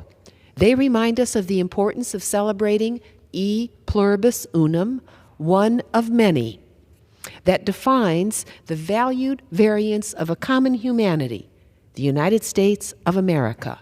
There's no other nation in the world like us. By honoring the legacies of those who paved the way for progress, we remember these individuals for their historic firsts that broke down barriers for future generations, not just of Ohioans, but for all of America. Art Tatum's story is a testament to the power of music and the arts to lift the human spirit.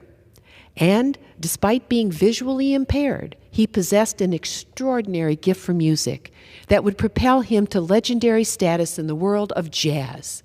Born in Toledo, Ohio in 1909, Tatum's journey began with a passion for the piano. Entirely self-taught, by the age of 19, he was already making waves in the jazz world, captivating audiences with his unparalleled virtuosity. His performance in venues across Northwest Ohio attracted the attention of fellow musicians, and Tatum's playing style was characterized by its astonishing speed, precision, and complexity. His mastery of the piano pushed the boundaries of what was thought possible in technique and expression. The smallest perceptible time unit in music, which is called the Tatum, is named after him to commemorate his achievement. His influence extended far beyond the confines of jazz, shaping the very language of music itself and the character of our country. His name has become synonymous with excellence in jazz piano, and his impact on the genre continues to inspire future generations of musicians. Linda Jefferson, her journey as a trailblazer in women's sports is not only remarkable, but also deeply intertwined with the history of Northwest Ohio. Her early involvement in sports showcased her natural talent and dedication as well as her passion for competition.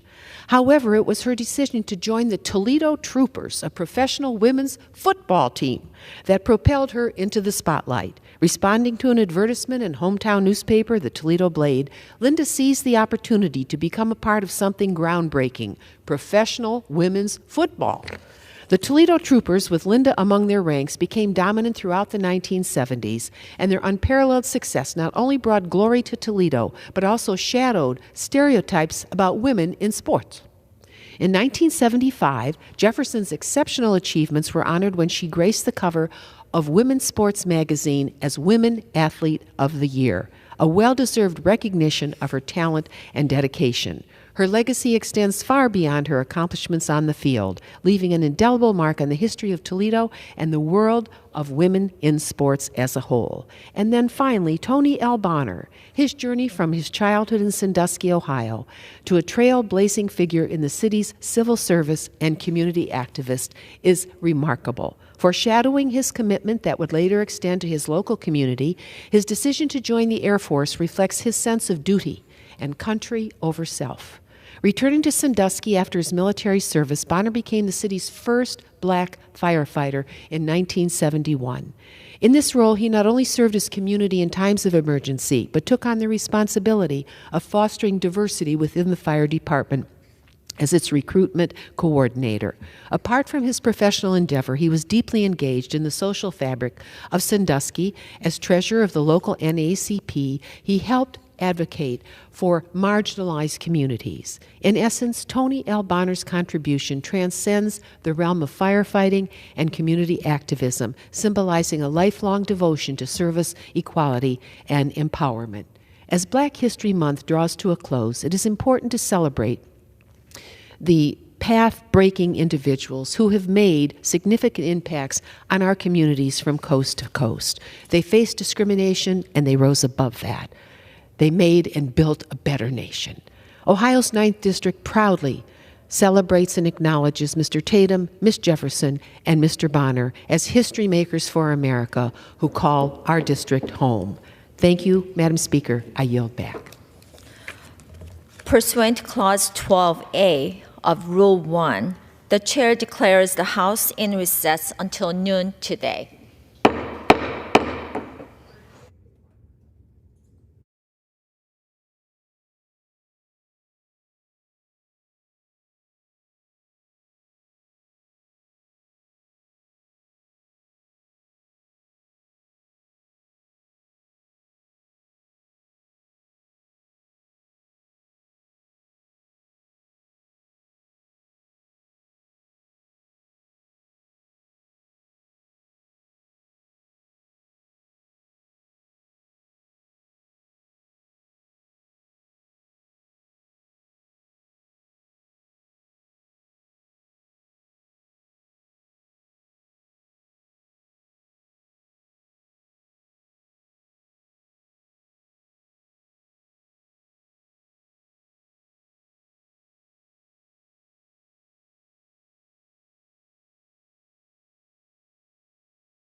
The House will be in order. The prayer will be offered by Chaplain Kibben.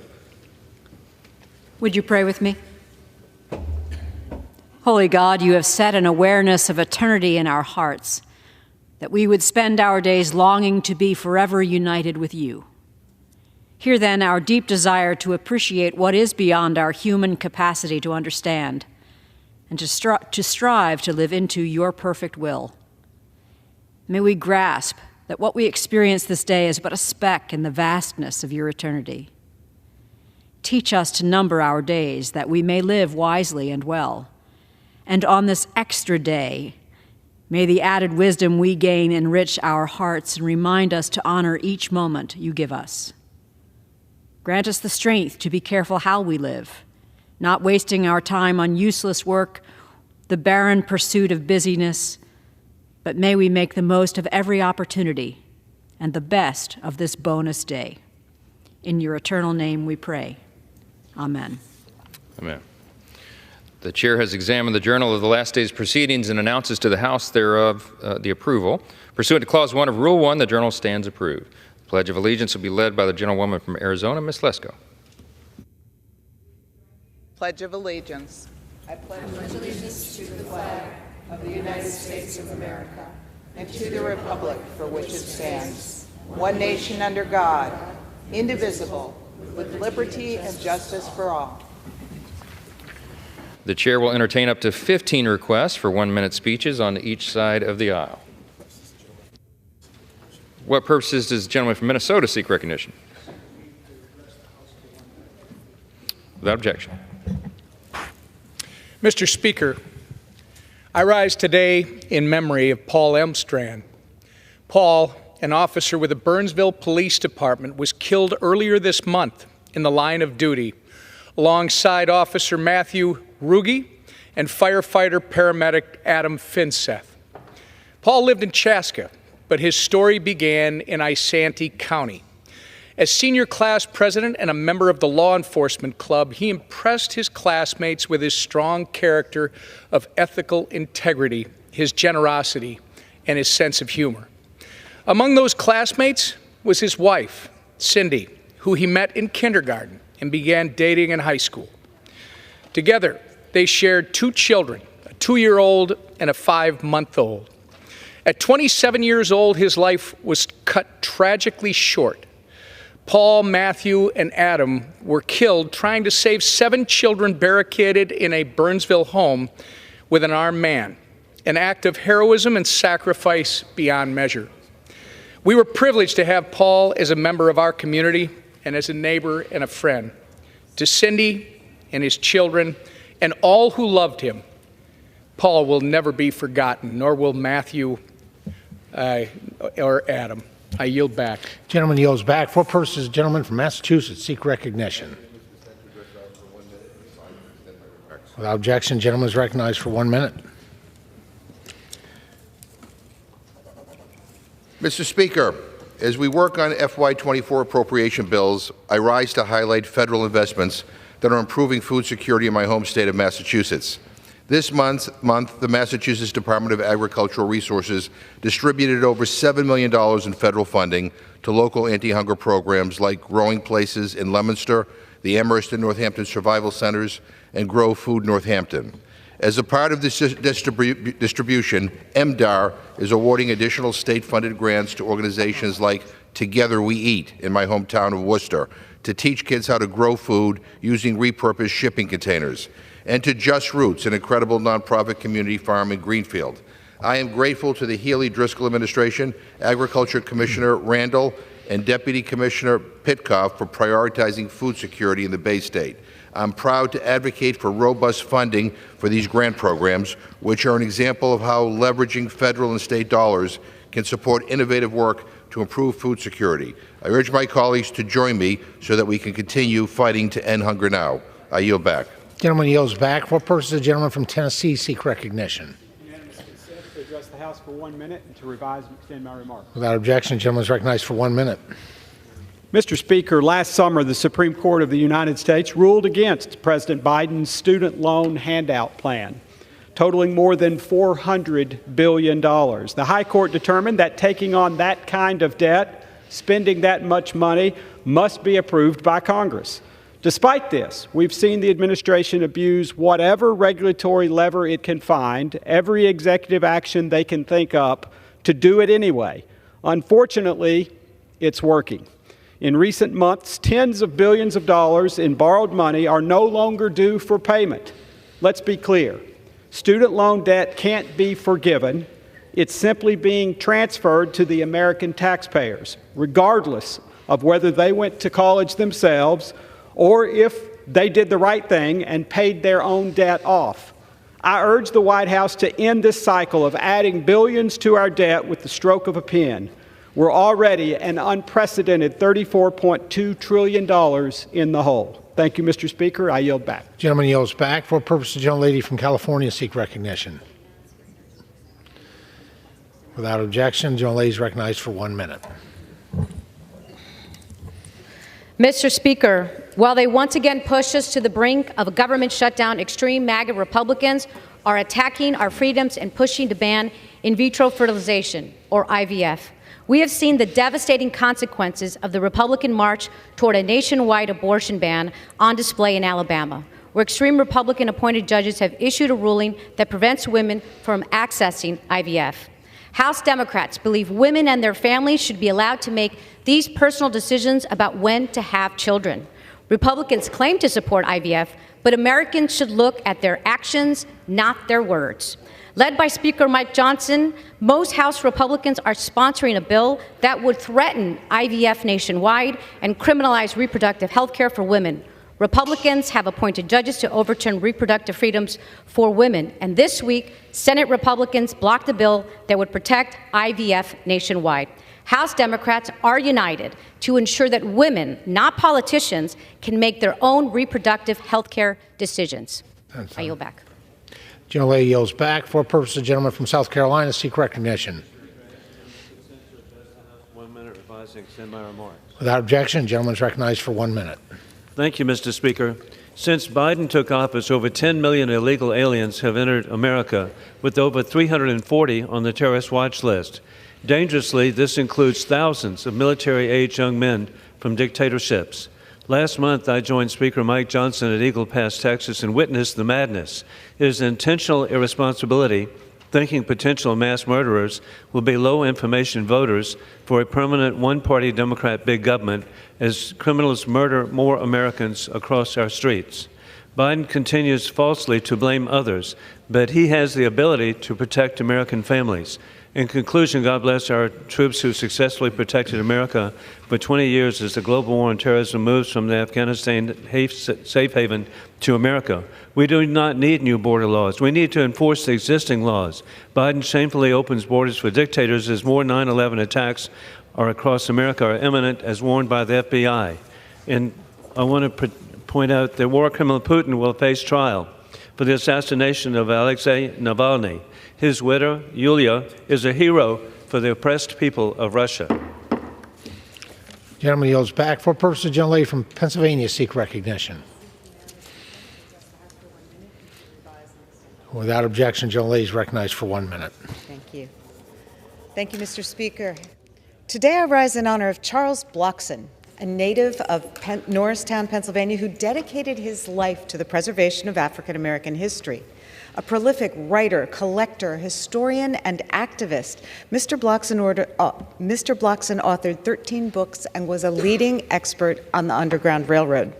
Charles Blockson dedicated his life and career to traveling and acquiring rare documents, publications, and photos to explore and expand the study of Black American experience. He donated his remarkable collection to Temple University in 1984. Today, the world-renowned Blockson collection houses more than 700,000 items relating to the global Black experience, serving as a resource not just for Temple students and faculty, but for the Philadelphia community and beyond. An exhibition documenting Mr. Blockson's life's work can also be seen at the Center Theater in his hometown of Norristown. Charles Blockson passed away last summer. So as a tribute to his tremendous legacy, I'm proud to join my colleagues Madeline Dean and Dwight Evans to introduce a bill designating his hometown post office in Norristown as the Charles L. Blockson Post Office. I yield back. For what purpose does the gentleman from California seek recognition? Seeking unanimous consent to address the House for 1 minute and revise and extend my remarks, Madam Speaker. Without objection, the gentleman is recognized for 1 minute. Thank you, Madam Speaker. So what's it going to take to get people in this country on both sides of the aisle to understand that the Biden border crisis is killing people? Laken Riley, 22-year-old nursing student, life taken by an illegal immigrant. Not a migrant. I hear this word migrant used all the time. This is a misnomer, trying to brush it under the rug. These aren't migrants, illegal immigrant invasion of this country. Earlier this week, another two-year-old boy in Maryland, murdered by an illegal immigrant, not a migrant. So, President Biden is down there in Texas pretending to do something about the border now in Brownsville. Not the problem area like Eagle Pass, but a quieter area currently. And so he's yelling at Republicans, say, well, you're not doing anything about the border. Well, the first day he reversed all of President Trump's policies that were helping keep the border in check. Like all these 8 items on this list, he could do by executive action. He could sign a pen and do a legal constitutional executive action immediately. Instead, he wants to blame Republicans or somebody else for the policies he invoked on day one that have put us where we are. So instead, he wants to sue the state of Texas because they see their state as being invaded, and they have laws at the state level to stop invasions. He's suing them to get rid of their razor wire measures along the border. What a joke. I yield back. For what purpose does the gentlewoman from Michigan seek recognition?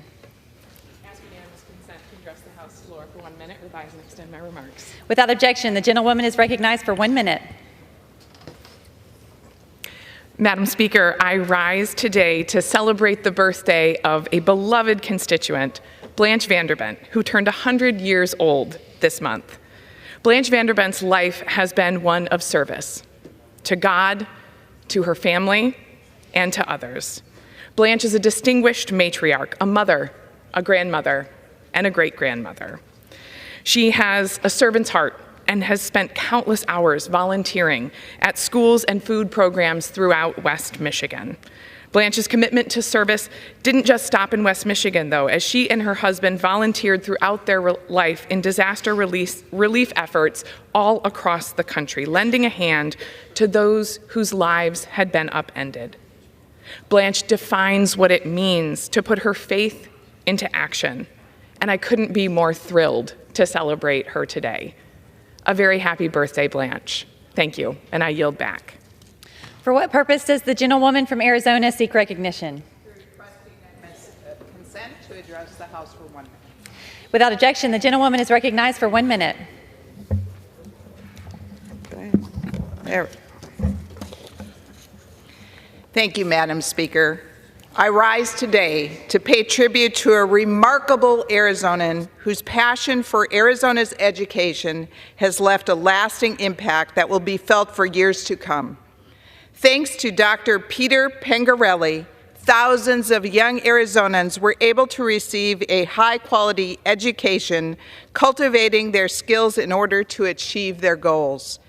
As a member of the West MEC Governing Board and a professor at Grand Canyon University, Dr. Pengarelli was deeply passionate about education in Arizona. Dr. Pengarelli's impact on education in Arizona cannot be overstated. He was a great friend, father, loving husband to State Representative Beverly Pengarelli, energetic educator, and valued community member. He will be dearly missed by everyone who had the privilege to know him. And I yield back. For what purpose does the gentlewoman from the Virgin Islands seek recognition? I ask unanimous consent to address the House for 1 minute and to revise and extend my remarks. Without objection, the gentlewoman is recognized for 1 minute. Thank you, Madam Speaker. Today, I honor the second anniversary of Russia's invasion of Ukraine and reaffirm America's steadfast support. This is not merely a gesture of international solidarity. It is a strategic imperative of the U.S. Our commitment to Ukraine extends beyond the defense of global freedom and democracy. It is fundamentally aligned with America's national interests. With an investment of less than 5% of our defense budget, we have catalyzed a significant shift in the balance of power, crippled over half of Russian military forces, fortified Europe's stability and prosperity, protected our NATO allies, and ensured the stability of global food prices and supplies. Let me be clear. A stable, democratic Europe is not just beneficial, but essential to America's economy, food security, and national defense. The battlefields of Ukraine are the front lines of our freedom itself, and their struggle is our struggle.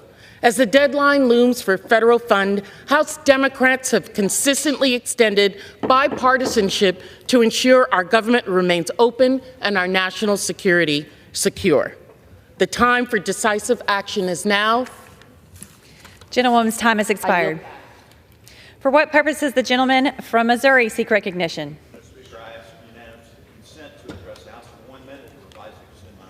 Without objection, the gentleman is recognized for 1 minute.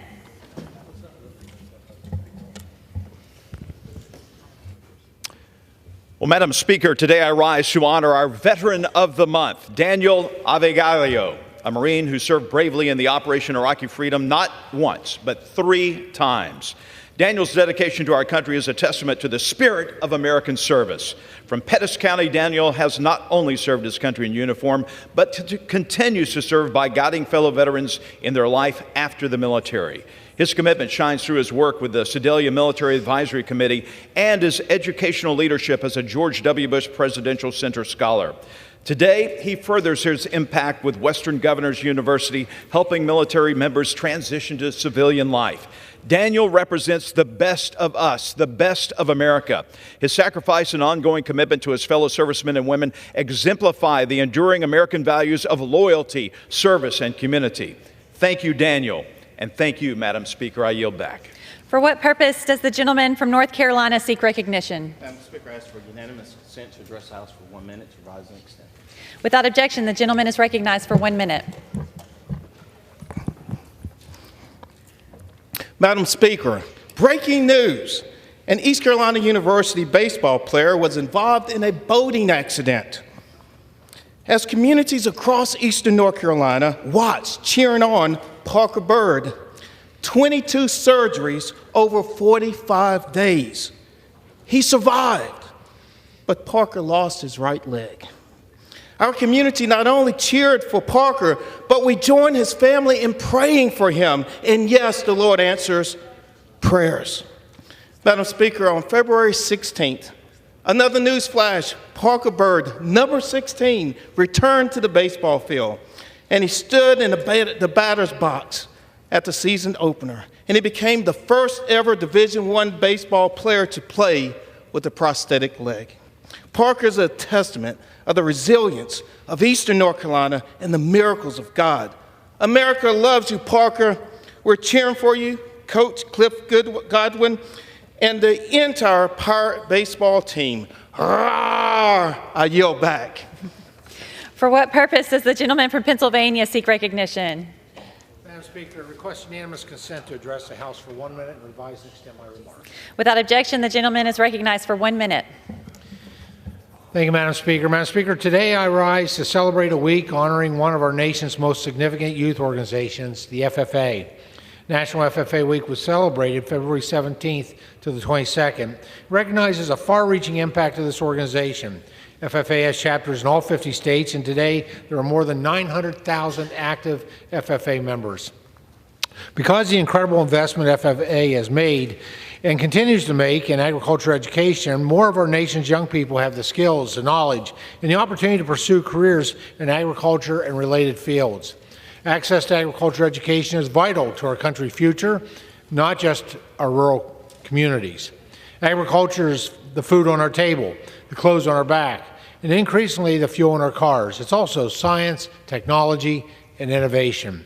But agriculture is nothing without the next generation, which is why I'm so proud to celebrate the FFA. The blue FFA jackets symbolize hard work, competent leadership, and a commitment to serving one's community. FFA members are some of the premier leaders in this country. It is an honor to celebrate the past successes of FFA while looking forward to how future FFA leaders will enact positive change. Thank you, Madam Speaker, and I yield back the balance of my time. For what purpose does the gentleman from Illinois seek recognition? Speaker, I seek unanimous consent to address the House for 1 minute to revise and extend my remarks. Without objection, the gentleman is recognized for 1 minute. Madam Speaker, many things have changed in Chicago over the past 45 years. We are grateful that Tom Skilling has been there for all of that time to help us weather the storms and enjoy the good days as well. Tom is Chicago's very own. He is our weatherman, and our city's pride in Tom is evident. He's had a sandwich named after him. He's got his own bobblehead, his own beer, his own asteroid. And perhaps most fittingly, he has his own city snowplow named after him that was unveiled just a few days ago. Its name, Skilling It. These accolades are well deserved. Tom started broadcasting career when he was just 14. And for his entire career, Tom has embodied the professionalism, kindness, and knowledge we've been lucky to watch on TV every day. So, Tom, I say to you, enjoy your retirement. Of all people, I'm sure that you'll be able to find warm beaches and beautiful sunsets. I yield back. For what purpose does the gentleman from New York seek recognition? And revise and extend my remarks. Without objection, the gentleman is recognized for 1 minute. Thank you, Madam Speaker. I rise to recognize and honor the impressive record of Mr. Stephen Cole, one of my constituents, for his service to our nation. During the Vietnam War, Sergeant Cole was assigned to the 2nd Battalion, 8th Infantry Regiment, 4th Infantry Division, as part of a small patrol reconnaissance and ambush unit operating in Vietnam's Central Highlands near the Cambodian border and the Ia Drang Valley. While in Vietnam, during a routine reconnaissance patrol, Sergeant Cole suffered serious wounds during a firefight when he was impaled by a punji stick after stepping into a booby trap. Had he moved a millimeter to the right or left, he likely would have lost his life. He was subsequently evacuated to the field hospital in An Khê for medical treatment. For his service there and heroism, Sergeant Cole was awarded the Bronze Star for his heroic achievement, heroic service, and meritorious actions, in addition to the Purple Heart for the wounds he received in action on July 14, 1970. Sergeant Cole received numerous other awards for his service, including the Army Commendation Medal, Vietnam Service Medal with Bronze Star attachments, the Combat Infantryman's Badge, and the Republic of Vietnam Campaign Ribbon. All these awards speak to the true grit and service of Mr. Cole. I had the honor to present him with these awards myself and his family, Madam Speaker. It was a powerful moment in recognition of his service to thank him on behalf of our entire nation and all of our Vietnam veterans for their heroism and service. So it is my honor to recognize him here today in front of all my fellow Americans. Thank you, Madam Speaker, and I yield back. For what purpose does the gentlewoman from Nevada seek recognition? To address the chamber for 1 minute. Without objection, the gentlewoman is recognized for 1 minute. Thank you, Madam Speaker. Today, in honor of Black History Month, I rise to recognize Clay T. White, Director of the Oral History Research Center at the University of Nevada, Las Vegas. Clay T. has spent the last 20 years developing an extensive knowledge of the city's histories and its people with an expertise on African Americans. She studied and documented the role of Black performers in desegregating Las Vegas, expanding worker rights, and the continued fight for equality. But her positive impact on our community doesn't end there. She is the founder of the Las Vegas Black Historical Society, a hub for those to learn more about the Valley's Black community. She's held numerous leadership roles at the University of Nevada, Las Vegas, and she is past president of the Southwest Oral History Association. Thank you, Clay, for all you do and for all you have done to lift up and preserve the rich history of African Americans in Las Vegas. And with that, I yield. For what purpose does the gentlewoman from Florida seek recognition?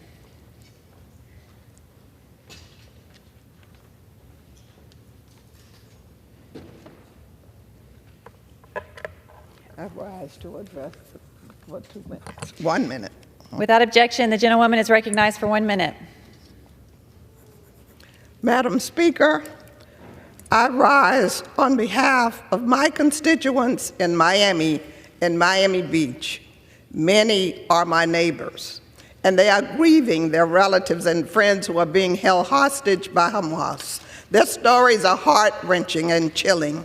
The suffering is immense, and the grief of not knowing, not seeing, not hearing from their loved ones is torture. Many of you will remember my hard-fought battle against Boko Haram and my many trips to Nigeria on behalf of the Nigerian schoolgirls.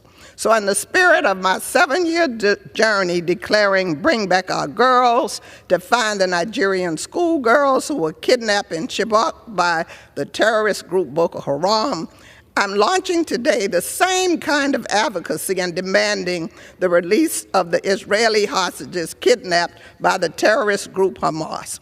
And I say bring back the hostages. It's time now to turn our attention to the Middle East. We need humanitarian aid, and we need to bring back the hostages.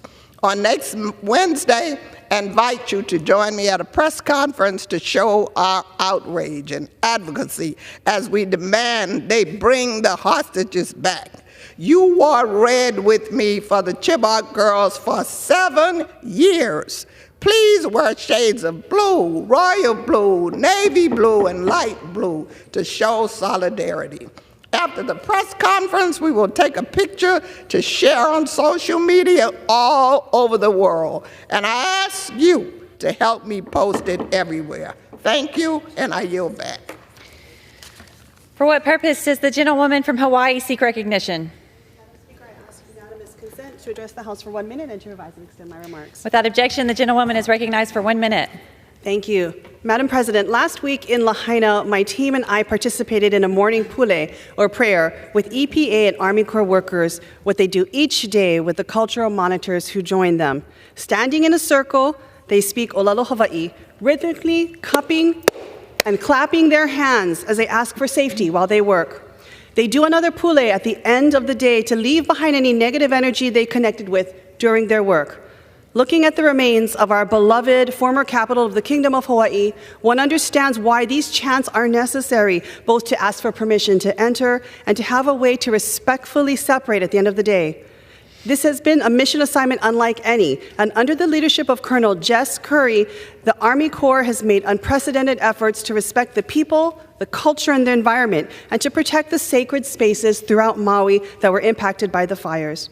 As Colonel Curry soon departs Maui, I hope he knows his commitment to our people and community will not be forgotten. Mahalo, Colonel Curry, for taking care of our home like it was your home, and know that you will always be welcome back as a Kama'aina.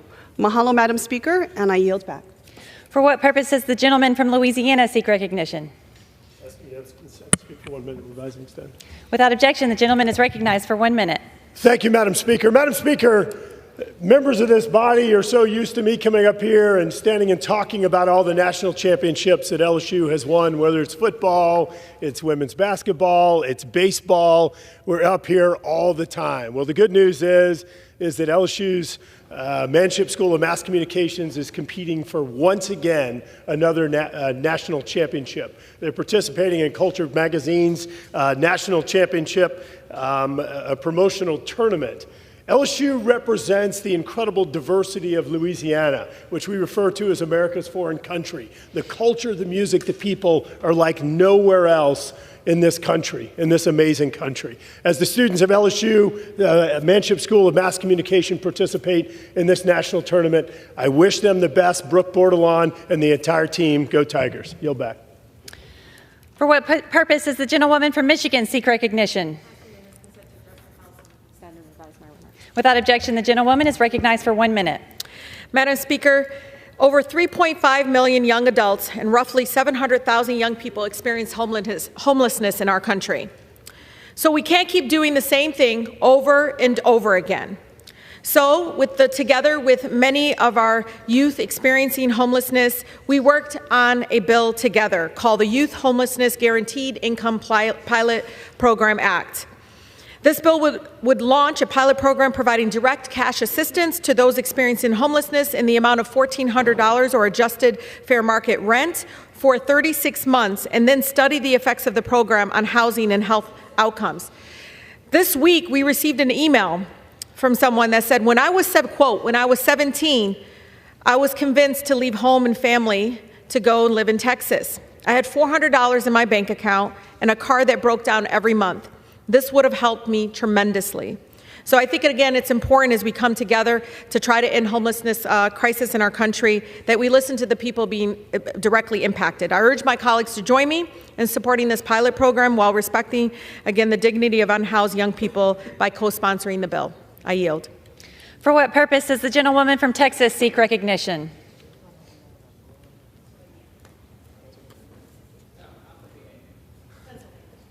Pennsylvania. House for 1 minute and to revise and extend my marks. Without objection, the gentlewoman is recognized for 1 minute. Madam Speaker, I rise today on the last day of Black History Month in recognition of the Freedom House Ambulance Service, a group of Black men and women from Pittsburgh who over 50 years ago revolutionized emergency medical services. They were the first to perform tourniquets for uncontrolled bleeding, resuscitation techniques for heart attacks, and to treat breathing problems all en route. These folks were not doctors or nurses. They were from the poorest, blackest areas of Pittsburgh. They were overlooked in society, still trying and mostly failing to deliver on the promise of the Civil Rights Act. And yet, they set the standard for how medical professionals handle emergency care today, while filling the voids of institutions that were failing us. For the first time, Black folks in Pittsburgh got the medical care we needed until they were absorbed by the city government, when Black neighborhoods started to get a better treatment than their rich white counterparts who refused their services. The Freedom House Ambulance Service saved countless lives in Pittsburgh's most underserved neighborhoods, and their legacy has saved countless lives across the country. Today, I'm proud to introduce a resolution honoring them. As we close out Black History Month, let us not forget the Black history makers who, despite barriers, made this country a better place. I yield back. For what purpose does the gentleman from Tennessee seek recognition? Without objection, the gentleman is recognized for 1 minute. Thank you, Madam Speaker. This House is in danger of helping Vladimir Putin take over Ukraine and attack other countries in Europe. We have supported Ukraine in their 2-year battle against Russia to remain a democratic country and a sovereign nation. They need our help. They need our arms. The Senate passed in a bipartisan manner a bill to help Ukraine, Israel, and Taiwan, as well as humanitarian aid in Gaza and in Ukraine for victims of wars. We need to pass that, but Donald Trump doesn't want it on the floor, and the Speaker of the House will not put it on the floor for a vote, meaning there will be attacks on Ukrainians and carnage unknown. It occurred when Russia first went into Kyiv, tried to get to Kyiv, went into Ukraine, and they raped and they murdered and they pillaged. We must stand with our friends in Ukraine, support their fight for freedom, or we will have to fight as part of NATO to defend Europe. I yield back the balance of my time.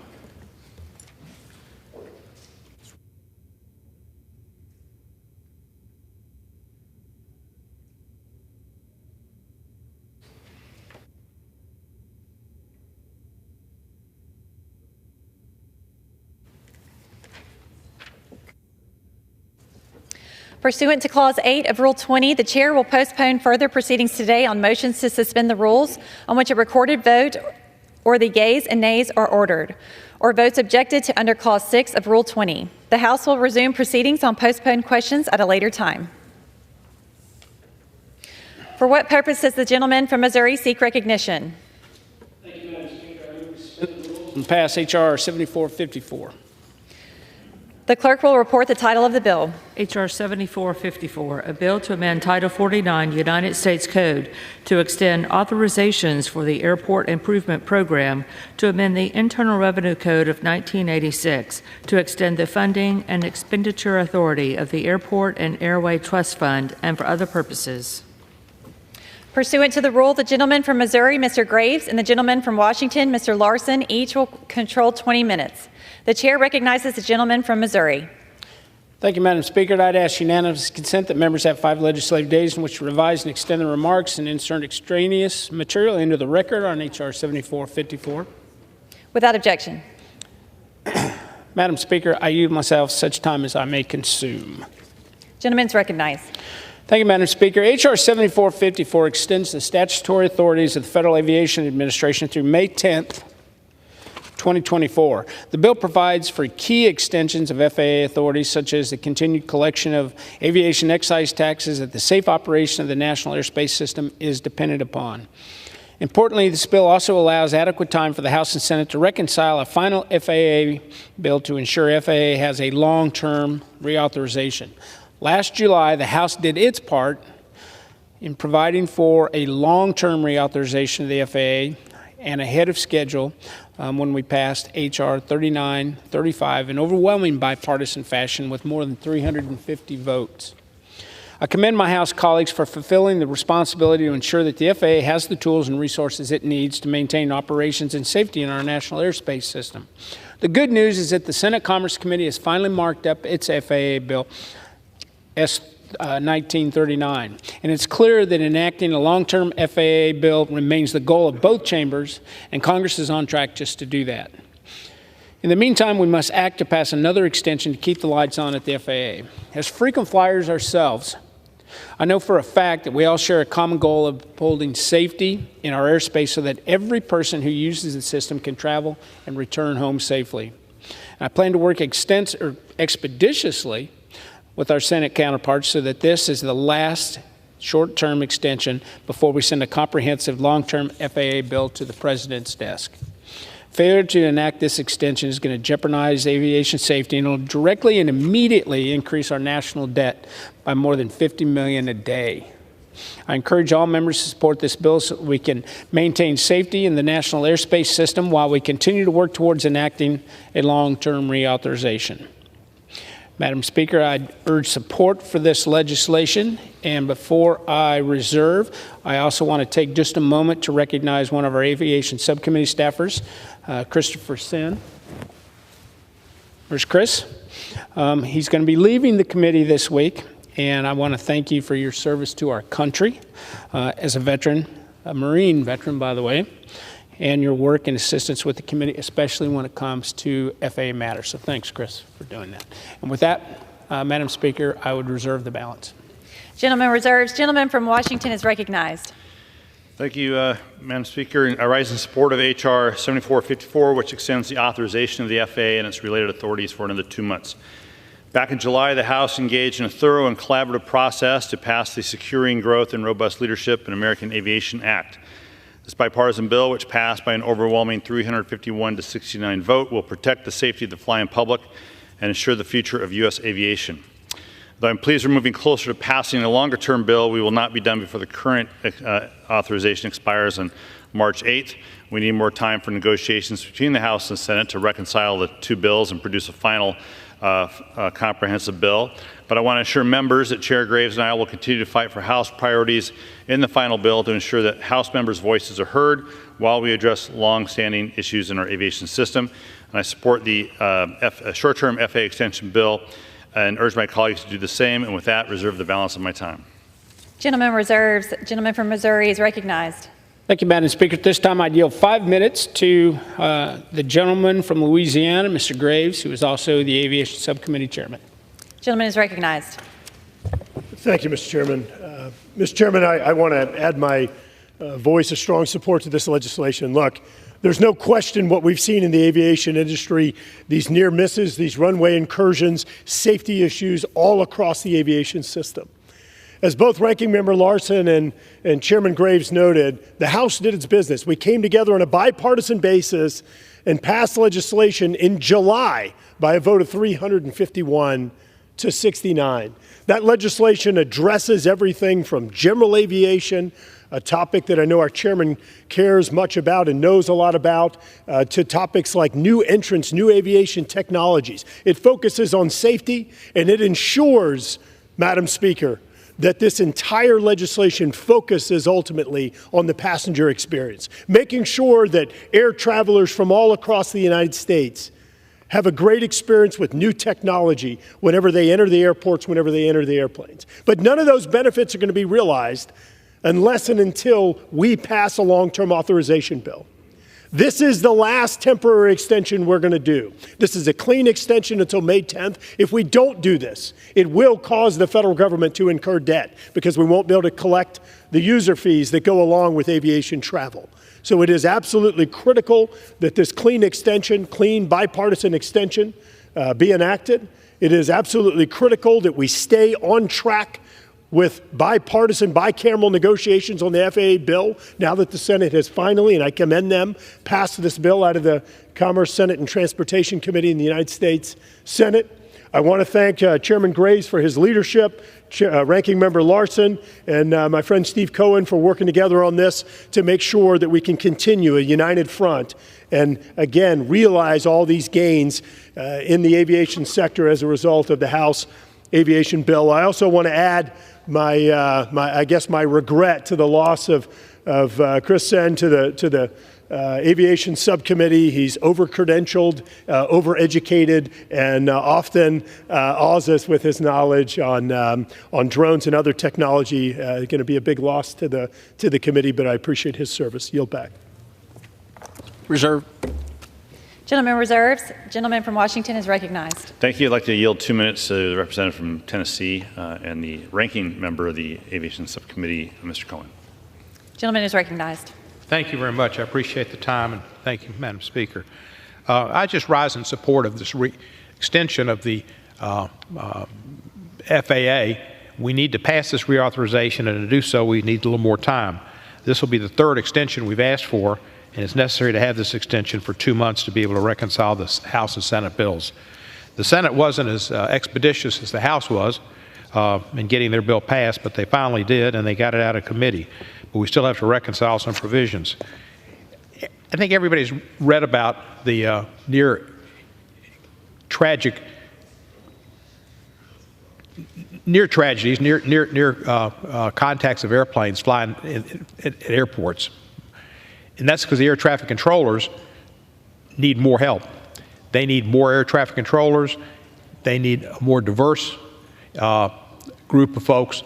They will give them more people to choose from and to be trained. And so we need to have more air traffic controllers. We need to pay them more money. And we need to have some improvements on airports and air traffic and towers that will only happen if we can get this FAA reauthorization bill passed. There are consumer issues that are important, and they're included in the bill, and disability issues, which are in the bill. And we just attended a press announcement where Secretary Buttigieg is implementing many of the mobility issues by executive order and rulemaking. And then, so the rulemaking is going to take place soon. A lot of improvements in air traffic and air safety, but without the reauthorization bill passing, they won't happen. So we need to have this extension. It's unfortunate, but the Senate took a long time. We'll work it out and get it done. And I appreciate my ranking member on the committee and Chairman Graves and Chairman Graves Garrett on the Aviation Subcommittee. Thank you, and I yield back the balance of my time. Reserve. Gentleman reserves. Gentleman from Missouri is recognized. Thank you, Madam Speaker. At this time, I would yield 3 minutes to the Chairman of the Natural Resources Full Committee, the gentleman from Arkansas, Mr. Westerman. Gentleman is recognized. Thank you, Madam Speaker, and thank you, Chairman Graves, for yielding and for your leadership on the FAA reauthorization bill and on the committee as a whole. And again, this summer, under the leadership of Chairman Graves, Ranking Member Larson, Aviation Subcommittee Chairman Garrett Graves, and Subcommittee Ranking Member Cohen, the Transportation and Infrastructure Committee did our job. We crafted a strong and bipartisan reauthorization of the Federal Aviation Administration. It passed unanimously through committee and with overwhelming bipartisan support on this very floor. The Securing Growth and Robust Leadership in American Aviation Act is a comprehensive, common-sense bill that members of this chamber can be proud of. The historic legislation ensures that we continue to improve safety, encourage innovation, and ensure that the United States remains the gold standard in aviation.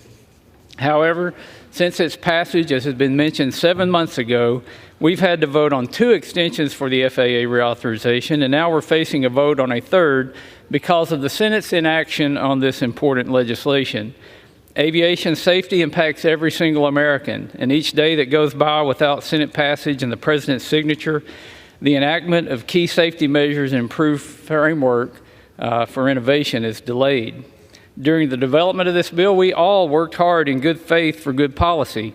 I worked for safety provisions that will directly benefit airports in my district, in El Dorado, Hot Springs, Texarkana, and Mena, such as requiring that the FAA implement tower marking rules that protect the general aviation community, especially agricultural aircraft, and ensuring that planes going in and out of the Mena Airport have stable radio communication. These are nonpartisan good issues, and they're just an example of things all across the country. While it's unfortunate that we are faced with a third extension to provide ample time for this critical legislation to make it across the finish line, we must pass this additional extension. I urge my colleagues in the Senate to swiftly pass the FAA legislation and the President to sign it into law so that the United States can continue its role as the global leader in aviation safety and innovation. And with all this being said about how we can't get things done in the House, we've got something done in the House. We just need our Senate partners and the White House to come along. I yield back. Reserve. Gentleman reserves. Gentleman from Washington is recognized. Thank you. We currently have no more speakers, so we'll reserve. Okay. Gentleman reserves. Gentleman from Missouri is recognized. Thank you, Madam Speaker. At this time, I yield 2 minutes to the gentleman from Texas, Mr. Self. Gentleman is recognized. Thank you, Mr. Chairman. Madam Speaker, I rise today to support the underlying bill that keeps our airports operational while we work to pass a full FAA authorization bill. However, I have major questions for the FAA, and I'll be brief. The single worst terror attack in our history started at airports. Today, some of our largest airports, including Boston Logan, Hartsfield Jackson Atlanta, and Chicago O'Hare, are housing unvetted, illegal aliens from around the world, potentially terrorists. Who thought this was a good idea? This reeks of danger. How can we be sure that none of these unvetted, illegal aliens are not terrorists who intend to strike our airports or airliners? In some cases, they're being housed in terminals inside the airports or in bus terminals just off active runways. If just one person were to smuggle a shoulder-fired weapon into one of these migrant-holding areas, they would have an easy takedown of a jetliner. Using airports to shelter illegal immigrants is a major national security threat and an outrageous misuse of taxpayer funding.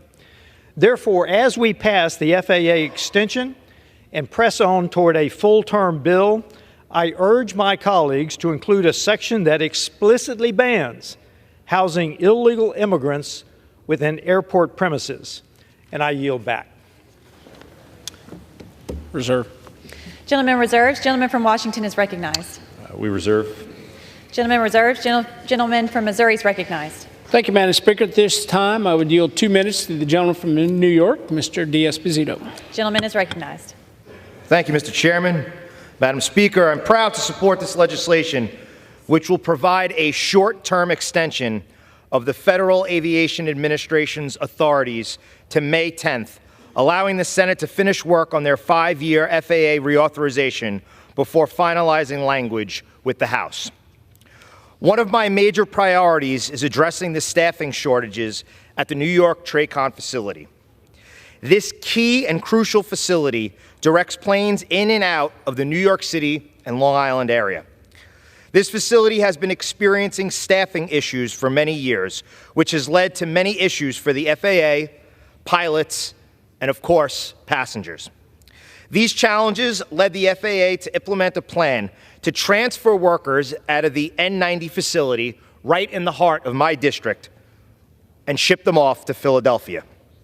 I was proud to secure language in the House's H.R. 3935, the Securing Growth and Robust Leadership in American Aviation Act, to prevent any staff cuts or forced transfers from affecting the N90 TRACON facility, again in the heart of my district.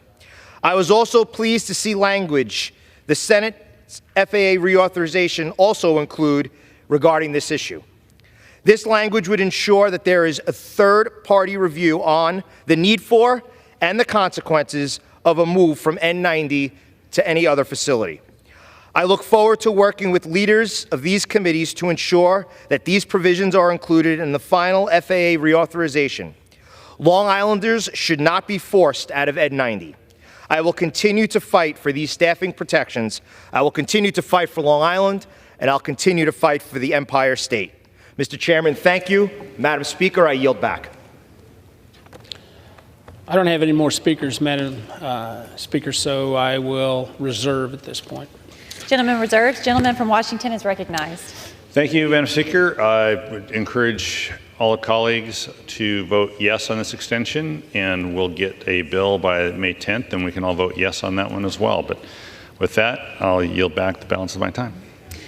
The gentleman yields back. The gentleman from Missouri is recognized. Thank you, Madam Speaker.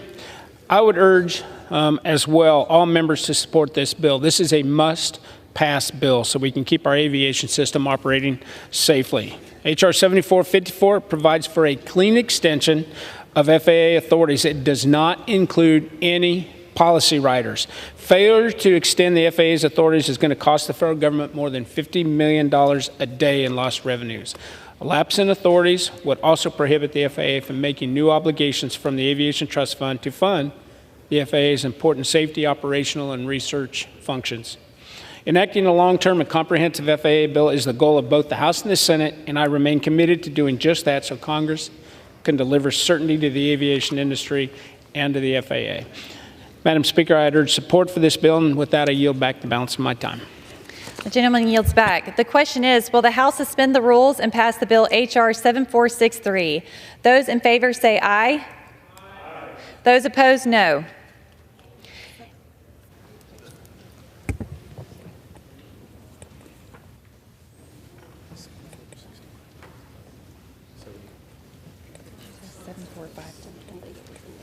What? The question is, will the House suspend the rules and pass the bill H.R. 7454? Those in favor say aye. Those opposed, no. Madam in the Speaker, opinion of the chair, 2/3 being in the affirmative. I would request the yeas and nays. The yeas and nays are requested. All those in favor of taking this vote by the yeas and nays will rise and remain standing until counted. A sufficient number having risen, the yeas and nays are ordered. Pursuant to Clause 8 of Rule 20, further proceedings on this question will be postponed.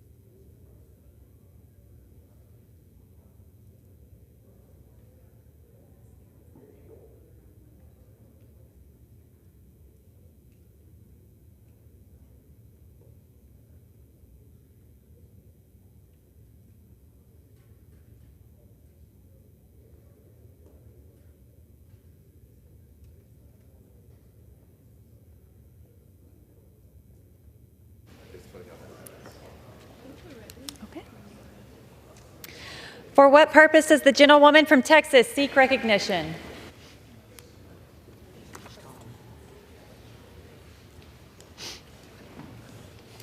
I move that the House suspend the rules and pass H.R. 7463. The clerk will report the title of the bill. H.R. 7463, a bill making further continuing appropriations for fiscal year 2024 and for other purposes. Pursuant to the rule, the gentlewoman from Texas, Mrs. Granger, and the gentlewoman from Connecticut, Mrs. DeLauro, each will control 2 minutes. For what purpose does the gentleman from Texas seek recognition? Rising to claim time in actual opposition. Is the gentleman opposed to the motion? I am. The chair would inquire whether the gentlewoman from Connecticut, Ms. DeLauro, is opposed to the motion. No. As such, the gentleman from Texas, Mr. Roy, will control 20 minutes in opposition. The chair recognizes the gentlewoman from Texas, Mrs. Granger. Madam Speaker, I ask unanimous consent that all members have 5 legislative days to revise and extend their remarks and include extraneous material on the measure under consideration. Without objection.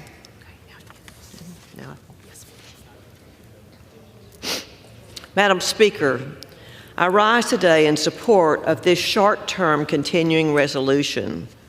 This bill extends government funding until March 8th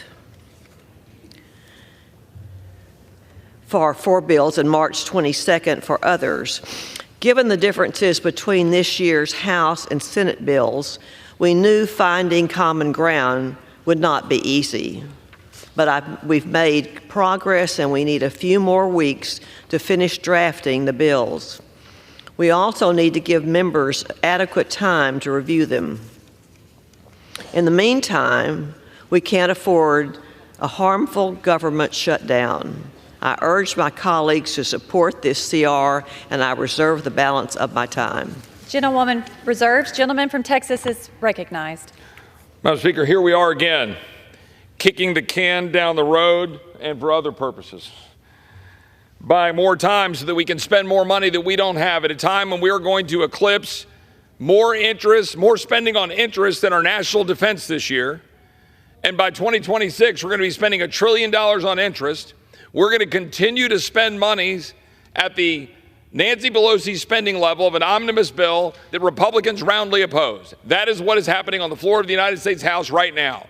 We are going to continue funding this government at Nancy Pelosi's omnibus spending level.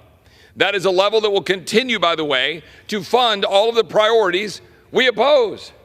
We're going to continue to fund the open borders that led to the death of Americans. We're going to continue to fund the United Nations at $12.5 billion that is undermining our freedom, working against us to move people illegally into the United States. We're going to fund UNRWA, which is funding Hamas, an enemy of Israel. We're going to fund the IRS that's targeting Americans. We're going to fund the Department of Justice that is targeting former President Trump. We are going to do that today, here on the floor of the House of Representatives, rather than exercising the power of the purse that James Madison articulated in Federalist 58, that this body is supposed to check an out-of-control executive branch. That is what is happening today, and we should oppose it. And I would yield such time as the gentleman shall consume to the gentleman from Florida. Gentleman is recognized. Watching House Republicans is like watching a football team whose best play is the punt and the block. Now, I've tried to throw a few Hail Marys along the way, and I'm glad that we blocked the bad Langford amnesty bill, but we punted on needed FISA reforms. We blocked the McConnell supplemental for now, but we punt yet again on needed spending cuts. We blocked additional aid and additional U.S. involvement in this war in Ukraine, and indeed we punted Kevin McCarthy, who authorized $115 billion to Ukraine. But here we gather to punt yet again.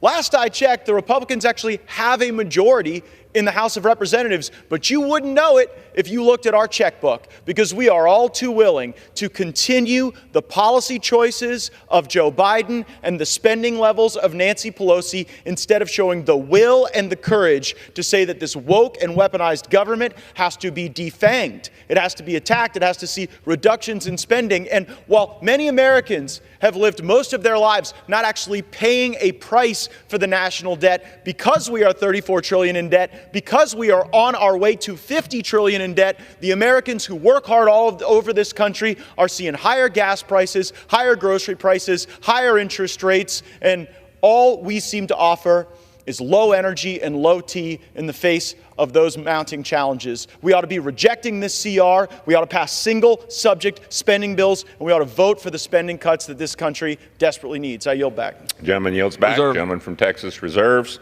Gentlelady from Texas is recognized. I yield to the gentleman from Connecticut, Ranking Member DeLauro, for 5 minutes. The gentlewoman is recognized for 5 minutes. Mr. Speaker, I rise in support of this continuing resolution, which will provide us with the short time that's needed to fully conclude the 2024 appropriations process. The continuing resolution keeps the government open while the appropriations committees in the House and the Senate finalize the 2024 funding bills that are in line with the agreement that has been the law since last June, reaffirmed in the top lines agreed to by Leader Schumer and Speaker Johnson earlier this year. While at the time of passing our last continuing resolution, I had hoped that we would not need this measure. You know, we owe it to the American people to do our due diligence in reaching the end of this process. I appreciate the respectful bipartisan cooperation that took place to put forward this continuing resolution and move us closer to the finish line. There is now a shared understanding that the ultimate conclusion to the saga of 2024 funding will be in the appropriations bills that earn the support of Democrats and Republicans in the House and the Senate, bills that will likely need to pass under suspension of the rules, like the bill we are considering today. In addition to passing the 12 appropriations bills, Congress still must respond to President Biden's request for our urgent national security needs. There is no time to waste. We must quickly provide support for Ukraine in their fight against Russian tyranny. We must provide support for our Indo-Pacific and Middle East allies. And crucially, we cannot wait any longer to provide humanitarian aid for the civilians caught in the crossfire of these conflicts. Without the swift action, the legacy of this Congress will be the destruction of Ukraine, the appeasement of a dictator, and the abandonment of starving children and ailing families. We must come to a bipartisan compromise and show the American people that Congress is still able to address urgent needs, show the world that America is still unwavering as a defender of democracy wherever it is being fought for. Congress must avoid a shutdown. We must enact full-year spending bills and emergency assistance for our national security and deliver for the American people as soon as possible. To those ends, let this be our last continuing resolution. Thank you, and I yield back the balance of my time. Gentlelady yields back. Gentlelady from Texas reserves. Gentleman from Texas is recognized. Thank the Speaker. The gentlelady, it's important to note, voted against the FRA last year because, specifically noted in the gentlelady's press release, the side deals that are being put in place in this exercise that we're going to be putting forward next week in appropriations bills, those side deals were not in the law that the gentlelady just referred to. To be very clear, everyone's going to go around talking about following the deal that was cut last year under the FRA, that we're spending at a certain level. The fact is another $70 billion was added in side deals, and that's why the gentlelady opposed the FRA last year. But those side deals are a part of this agreement that is plussing up and funding the bureaucracy that is at war with the American people. That is the truth. That is the truth, no matter how much people want to gloss over it on either side of the aisle, but particularly this side of the aisle. Because this side of the aisle wants to be able to campaign on border security. And you know what? The border's not secure. And we're going to be passing a continuing resolution that continues to fund a DHS that refuses to secure the border. These Americans are dead. These Americans are dead because illegal immigrants, illegal aliens were released into the United States by this administration. Laken Riley, 1 week ago today, was alive and well, and now she's gone because somebody from Venezuela was released on mass parole in El Paso, went into the United States, went to New York, was released after assaulting somebody, moved to Athens, Georgia, and killed this young woman because of the policies of the radical progressive Democrats that my colleagues on this side of the aisle want to campaign against, but refuse to use the power of the purse to stop. James Madison gave us the power of the purse, and we should darn well use it. With that, I'm going to yield up to 3 minutes to the gentleman from Arizona. Gentleman from Arizona is recognized. I thank the gentleman. And he's exactly right. What is the legislative branch's remedy to an executive branch that refuses to follow the law? It is to remove spending. I introduced legislation that said we'll fund ICE, CBP. We're going to fund TSA. We're going to fund air traffic controllers and our military personnel. And you know what? We're not going to fund anything else except for mandatories until this administration actually enforces the border. But we can't do that because there's this fear of a shutdown. You explain that to the American people. You explain that to the American people in my community. You go down there and take a look at the National Forest, where there's now a squatters camp set up, filled with people who are flowing across our border. So our leader, who said in November, we're not going to do any more short-term CRs. I had it with him. This is the third one. And you know what happens? We just keep spending money. And we keep the policies that are in place. And that means the border remains open. This country remains in danger because of this administration. But not just this administration, but because this body does not use what the founders gave us as the ultimate tool, and that is the purse strings. It is really shameful. With that, Mr. Chairman, yield back. Gentleman from Arizona yields back. Gentleman from Texas reserves. Gentlelady from Texas is recognized. I yield to the gentleman from Tennessee, the chairman of the Energy and Water Subcommittee, Mr. Fleischman, for 3 minutes. The distinguished gentleman from Tennessee is recognized for 3 minutes. Thank you, Mr. Speaker. Mr. Speaker, Madam Chair, I wish to thank Chairman Granger and her outstanding staff, and really all the staff on the majority and minority side and in both houses. Mr. Speaker, our founding fathers gave us a great constitutional republic. And in that regard, each and every one of the members of this chamber stands for election or re-election every 2 years. I represent the people of the great state of Tennessee, East Tennessee, wonderful people, God-fearing people. They love this country, they love our history, and they are just so proud of what we are doing as a nation. I realize that other people in other parts of our country have a different ethos, have different priorities. But we are where we are. The American people gave us a very slim majority in the House, the Senate. The other party has a slim majority, and the White House is controlled by the other party. I want the American people to know, Mr. Speaker, that this negotiation has been difficult. But to close the government down at a time like this would hurt people who should not be hurt. Let me give one example. I chair, as our distinguished chair has said, the Energy and Water Subcommittee of Appropriations. As part of that, funds our great national labs and our Office of Science and so many other great things. But as a part of that, through the NNSA, the National Nuclear Security Administration, it funds our nation's nuclear arsenal. We're in a very dangerous world right now. Our adversaries are ramping up. I wish we were not on the precipice of another arms race, but I'm afraid we are. We can't close that down. We can't shut that down. And so that I can be abundantly clear, government shutdowns, and I have lived through 3, never work. They cause more harm than they do good. They cost more money. They cost the American taxpayer more money because when they revamp and start up again, basically we lose all those person hours and it just causes havoc. This continuing resolution, to be clear, is a process continuing resolution. It's just to allow these 6 bills to next week when we will actually pass a fiscal budget, which I think is the obligation of the House, the Senate, and the White House to do. We will do that. We will do that with the other bills.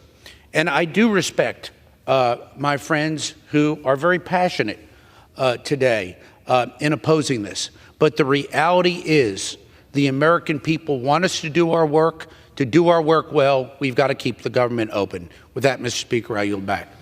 Gentleman yields back. Gentlelady from Texas reserves. Gentleman from Texas is recognized. I thank the Speaker. I would note that the gentleman, for whom I have a great deal of respect, was just using a lot of the arguments that I've heard over and over again, and it's something that we've come to understand in this town is what we call the glossary. It's like when you run out of the sort of, what are we actually going to fight over substantively, we just bring out all the terms, right? We talk about, we only have a slim majority.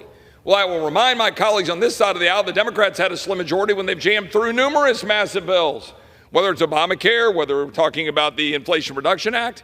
Yet here we sit, and we're walking away from the majority that we were given to use that majority, to use the power of the purse, to stop an executive branch that is out of control. A continuing resolution will continue to fund Biden's war on our border. And it's not just Biden, it's the radical progressive Democrats as a whole. It's a war on our well-being, a war on our security and safety. That young lady who was killed in Georgia last week, that is happening over and over again in Texas. A young cheerleader that was killed, found in a bathtub by somebody here illegally. A 2-year-old right here in Montgomery County, Maryland, outside of D.C., who was killed by someone here illegally and released. A young person in Louisiana who was raped last week in Louisiana by somebody here illegally from Honduras, released. When are we going to stop it? When is this side of the aisle going to use the power of the purse to stop it? Because I can promise you the radical progressive Democrats want it. They want open borders. We're continuing to fund a weaponized IRS, continuing to fund a weaponized Department of Justice like the DOJ that went after Mark Houck, went after Scott Smith. We're funding an EPA electric vehicle mandate. I heard my colleague talking about energy and water. What are we going to do to preserve American energy? Well, the American people suffer because our colleagues on the other side of the aisle are pursuing unicorn energy policy. EPA rules killing coal and natural gas plants, the World Health Organization, the United Nations, UNRWA, the ATF that is banning pistol braces on our Second Amendment rights, the Department of Education student loan scam, that the President of the United States went to the microphone and applauded, ignoring the United States Supreme Court. What are we going to do? Fund it. We're going to keep funding it. What about the NIH and the FDA and COVID tyranny? What about the Department of Veterans Affairs, the chief diversity officers, the abortion travel fund, taxpayer-funded sex changes, transgender surgeries? Your tax dollars are funding all of that. And we're going to continue it with a continuing resolution to do what? Buy time to cut a deal that will do what? Spend even more money, rack up even more debt to continue these policies at war with the American people. With that, I will yield 2 minutes to the gentlelady from Colorado. Gentlelady from Colorado is recognized for 2 minutes.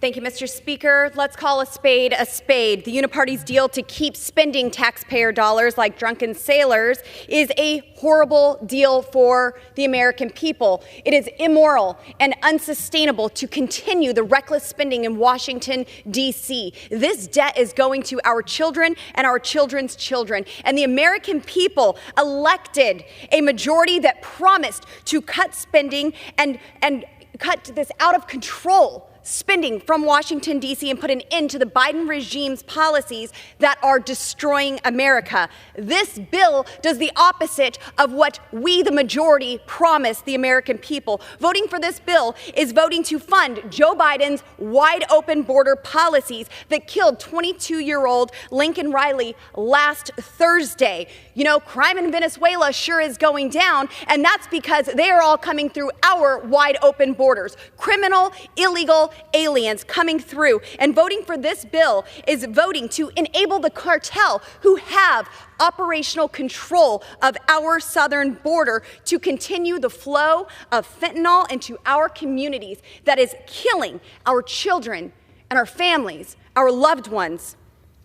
They are a foreign terrorist organization, and they are guilty of narco-terrorism. And we need to execute our military's ability to stop them. And instead, we're funding these policies to continue. Voting for this bill is voting to continue Nancy Pelosi's spending, taxpayer-funded abortions, and Green New Deal policies. Everything we campaigned against, we won this majority on.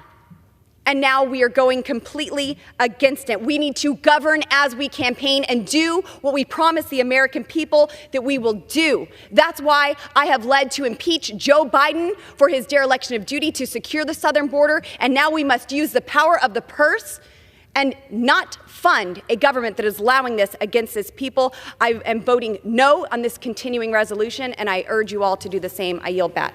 Reserve.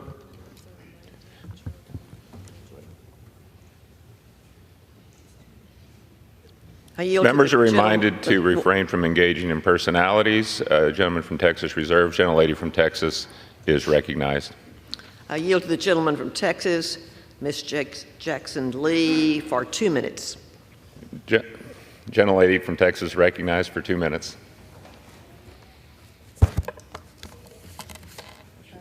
$331 million Americans.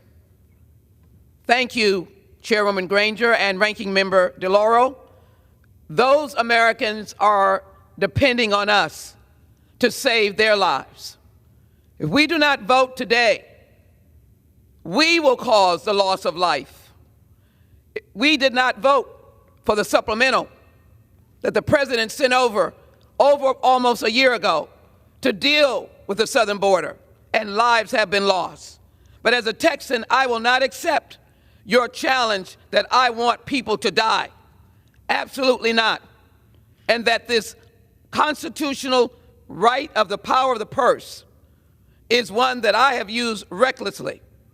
They have used it responsibly, and the budget numbers of whether it's Nancy Pelosi or the negotiators are responsible for helping the 331 million Americans. In my state, your state, you will not pay 172,000 active duty soldiers when we don't pass this today. The Small Business Administration will stop handling $2 billion in loans. There will be no reentry programs for those who are trying to get their life straight. We will eliminate the funding for our public schools, the Department of Education, in things like early education and the feeding program. We will stop 176,000 people from flying through airports because you will not be able to fund aspects of Homeland Security. 786,000 people would lose their access to the Women and Infant Program, which I understand is one of those that are being attacked. You are causing the loss of life. And I will not stand here and accept that challenge. You are my friends. We work together, but your arguments are false. The responsibility of the power of the purse is to be responsible. And so 168,000 federal workers who do vital work will be lost if we do not proceed. It is important that food and drug is able to be funded, that housing is able to be funded, that the Department of Agriculture is able to be funded. Let me say, Mr. Speaker, as I close, we must be responsible. 331 million people want us to fight for them, and we're going to win this fight and pass this and avoid a government shutdown. I yield back. Thank you. Members are reminded to direct their remarks to the chair. Gentlelady from Texas reserves. Gentleman from Texas is recognized. Well, respecting my friend from Texas, I would say, where were my Democratic colleagues when we were passing H.R. 2, which would actually do the job of securing the border? So it is hard for me to take seriously the claims that my Democratic colleagues, all radical progressives, want to actually secure the border and don't have complete ownership of the fact that Laken Riley was killed by a Venezuelan let out by this administration under abuse of parole, which H.R. 2 would fix. It would have fixed it. And my Democratic colleagues were nowhere to be found. This body, this side of the aisle, did their job in passing a strong border security measure. We have legislation on the floor that did the job, but we had no support from our Democratic colleagues because it would have worked. So my colleagues on the other side of the building in the Senate passed legislation in the Senate that would not do the job and now want to hide behind that. That's the actual truth. And with that, I will yield up to 3 minutes to my good friend from Kentucky, Mr. Massey. Gentleman from Kentucky is recognized for 3 minutes. I want to give the American people an overview of the debate that's happening here today. Why are there 3 members of Congress controlling time on the floor? I thought there were only 2 parties. Nope. When it comes to spending, there's the uniparty. There is only one party. So today, that is because Republicans and Democrats have united to kick the can down the road. They wanted to control all time for debate today, but my colleague, Mr. Roy from Texas, came down here and used a parliamentary procedure so that the people who take their oath to the Constitution most seriously, the people who are most concerned about debt, the people who want to represent the good folks back home, have a voice here today because of my colleague Chip Roy, who's claimed 20 minutes in opposition. And what are we doing here today? Well, we're going to pass a CR. We're going to kick the can down the road. Is that going to solve any problems? No, it creates another crisis next week. You see, that's what they want, another crisis. They want to threaten you with the shutdown so they can get more spending. But is this a clean CR? We're told you can't add anything to it? No, it deals with student aid in this CR. Do the American people, are they concerned about student aid right now? Is that the most pressing issue to address in this spending bill? We have a crisis at the southern border. We could add one sentence to this bill that would help tremendously. Just say none of the funds hereby appropriated may be used to disassemble border security erected by the states on our border. Put that one sentence in this continuing resolution. That would help tremendously. I am worried that we're not going to prevail today, the third group who is debating here against the uniparty. And if the other side prevails, what will happen? What will happen today, this evening, after this passes? Will we stay here and work hard for another week to get the 12 bills done, the 12 separate appropriations bills? No. Guess what we're going to do this evening? Everybody's already got their plane tickets. They're sending us home early. Congratulations. You moved the crisis down another week. Go home. Have a 4-day weekend. We're going to let staff and a few members in the Senate and a few members in the House write this big bill, and then you can take it or leave it next week. Gone is any semblance of regular order from this process. What we have is what the swamp always does. And I urge my colleagues to oppose this continuing resolution that does nothing but kick the can down the road. And I yield back to my colleague from Texas. Reserve. The gentleman from Texas reserves. Gentlelady from Texas is recognized. Mr. Speaker, I reserve the balance of my time. Gentlelady reserves. Gentleman from Texas is recognized. I yield up to 2 minutes, my friend from Virginia. Gentleman is recognized for 2 minutes. Mr. Speaker, I stand here today again opposing the status quo of more reckless spending in Washington. This House is supposedly run by Republicans, and yet here we are continuing to pass the Pelosi, Biden, Schumer spending levels and the policies connected to them, predictably with a majority of Democrat votes.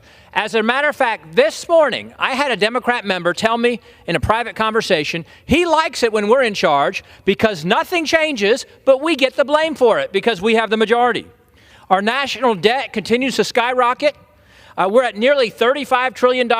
That's a number that's hard to grasp. It's actually more than $100,000 per citizen, and that figure just grows by the day. Biden inflation is further exacerbating the crisis, and the congressional uniparty is perpetuating it on a daily basis.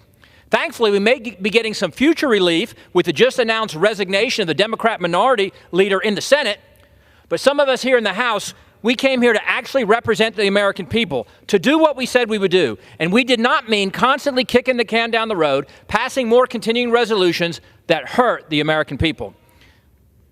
Many people in this body are scared of a government shutdown. And I will acknowledge the government shutdown is not the ideal thing, but it's not the worst thing. The worst thing is keeping in place the Biden, Pelosi, Schumer policies that are destroying the country and bankrupting our kids and our grandkids.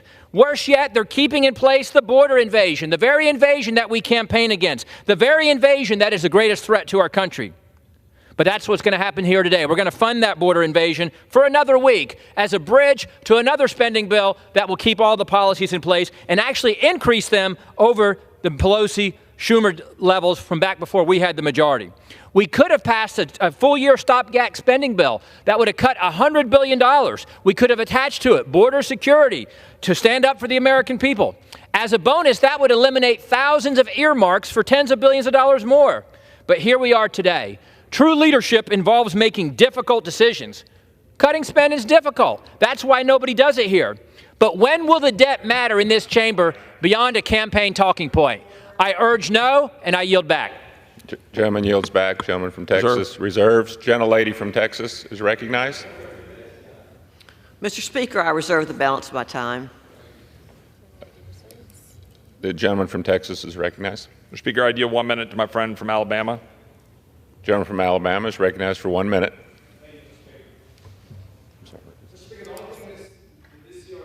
prolong the out-of-control spending by the Biden and Pelosi that fuels our 17.9% inflation rate. This legislation provides no funding for President Trump's border wall.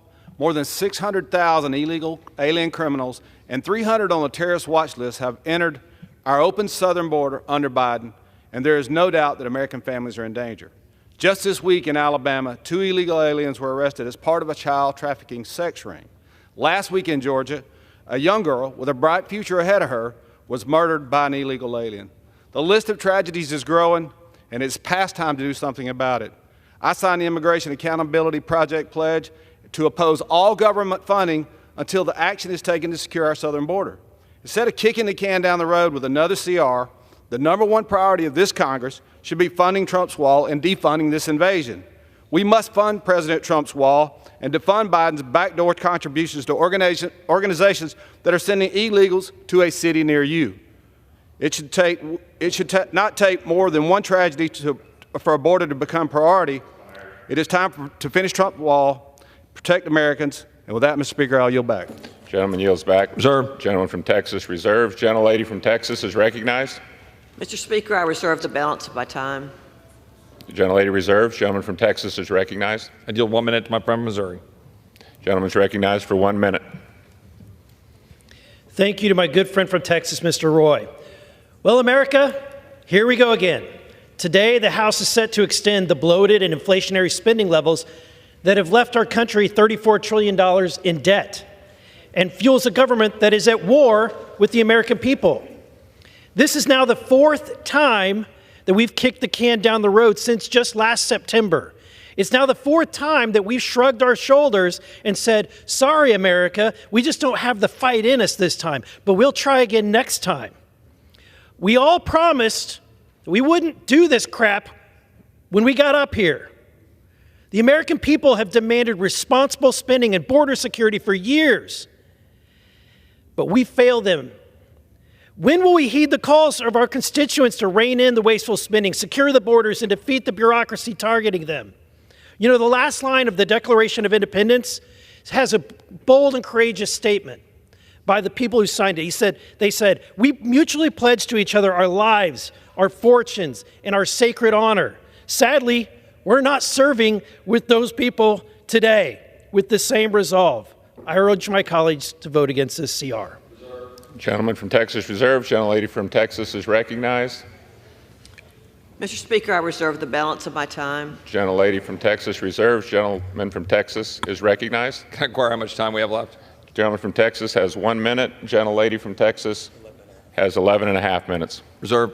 The gentleman from Texas reserves. Gentlelady from Texas is recognized. Mr. Speaker, I reserve the balance of my time. Gentlelady from Texas has the right to reserve to close. Gentleman from Texas is recognized. I'm prepared to close. Gentleman is recognized for 1 minute.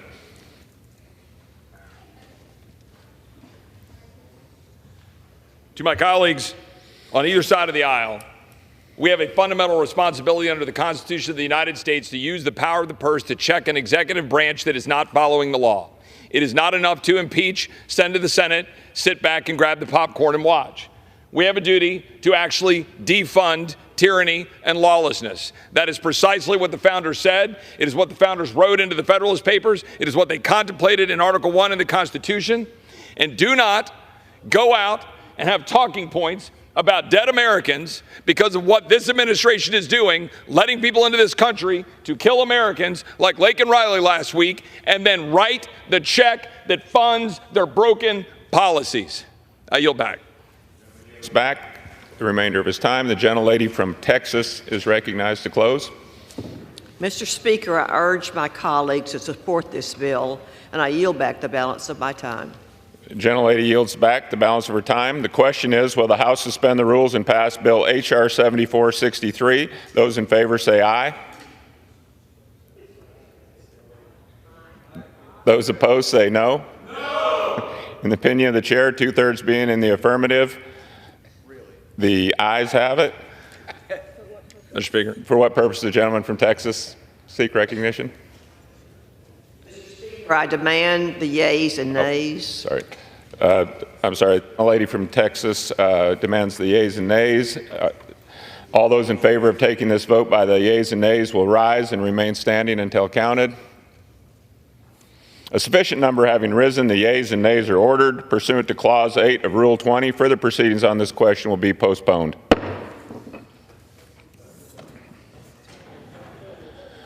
Proceedings will resume on questions previously postponed. Votes will be taken in the following order. Motion to suspend the rules and pass the following bills: H.R. 7102, H.R. 7463, and H.R. 7454. The first electronic vote will be conducted as a 15-minute vote. Pursuant to Clause 9 of Rule 20, remaining electronic votes will be conducted as a 5-minute votes. Pursuant to Clause 8 of Rule 20, the unfinished business is the vote on the motion to the gentleman from Texas, Mr. Williams, to suspend the rules and pass H.R. 1102, on which the yeas and nays are ordered. The clerk will report the title. H.R. 7102. H.R. 7102, a bill to establish an Office of Native American Affairs within the Small Business Administration and for other purposes. The question is, will the House suspend the rules and pass the bill? Members will record their votes by electronic device. This is a 15-minute vote.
On this vote, the yeas are 402 and the nays are 16.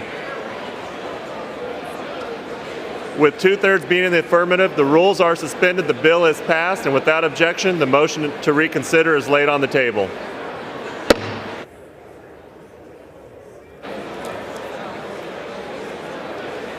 Pursuant to Clause 8 of Rule 20, the unfinished business is the vote on the motion of the gentlewoman from Texas, Ms. Granger, to suspend the rules and pass H.R. 7463.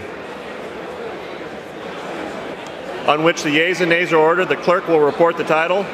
H.R. 7463, a bill making further continuing appropriations for fiscal year 2024 and for other purposes.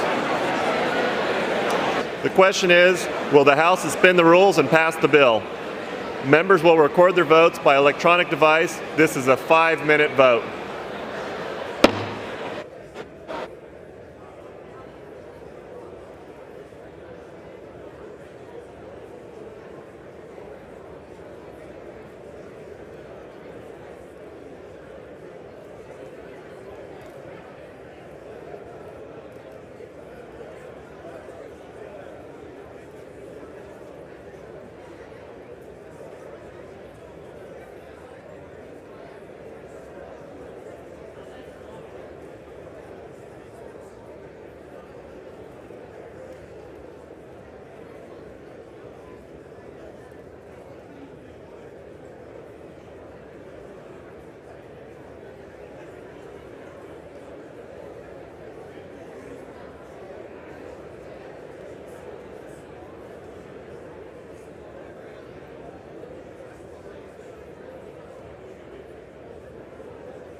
Have all members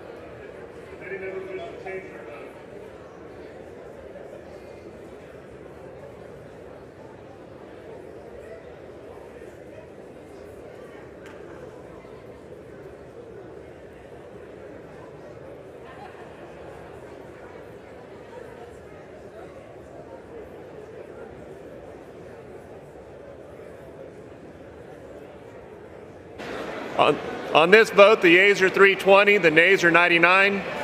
Two-thirds being in the affirmative, the rules are suspended, the bill is passed, and without objection, the motion to reconsider is laid on the table.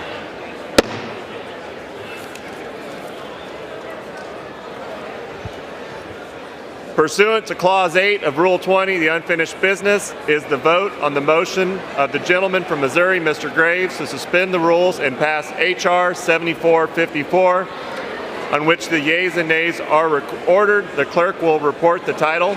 H.R. 7454, a bill to amend Title 49 United States Code to extend authorizations for the Airport Improvement Program, to amend the Internal Revenue Code of 1986, to extend the funding and expenditure authority of the Airport and Airway Trust Fund, and for other purposes. The question is, will the House suspend the rules and pass the bill?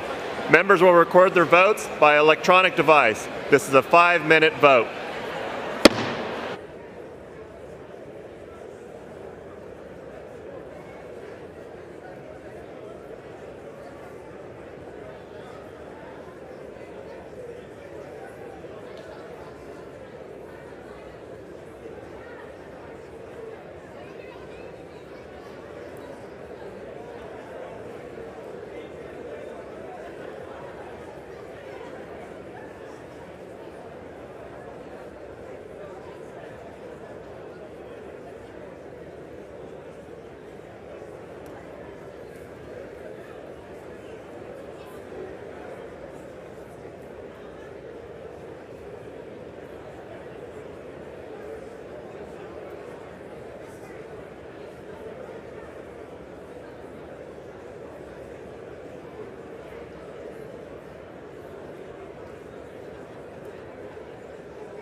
On this vote, yeas are 401, the nays are 19.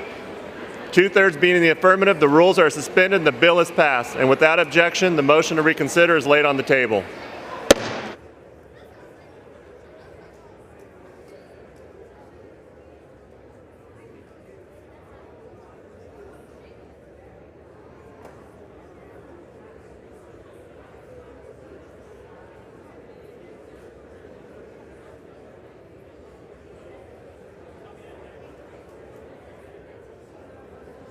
All right. Pursuant to Clause 8 of Rule 20, the unfinished business is the question on suspending the rules and passing H.R. 5426. With the clerk, will report the title. Union Calendar number 179, H.R. 5426, a bill to require the Administrator of the Small Business Administration to provide a link to resources for submitting reports on suspected fraud relating to certain COVID-19 loans. The question is on, will the House suspend the rules and pass the bill? So many are in favor, say aye. Those opposed, no. In the opinion of the chairs, two-thirds being in the affirmative, the rules are suspended and the bill is passed without objection. The motion to reconsider is laid on the table.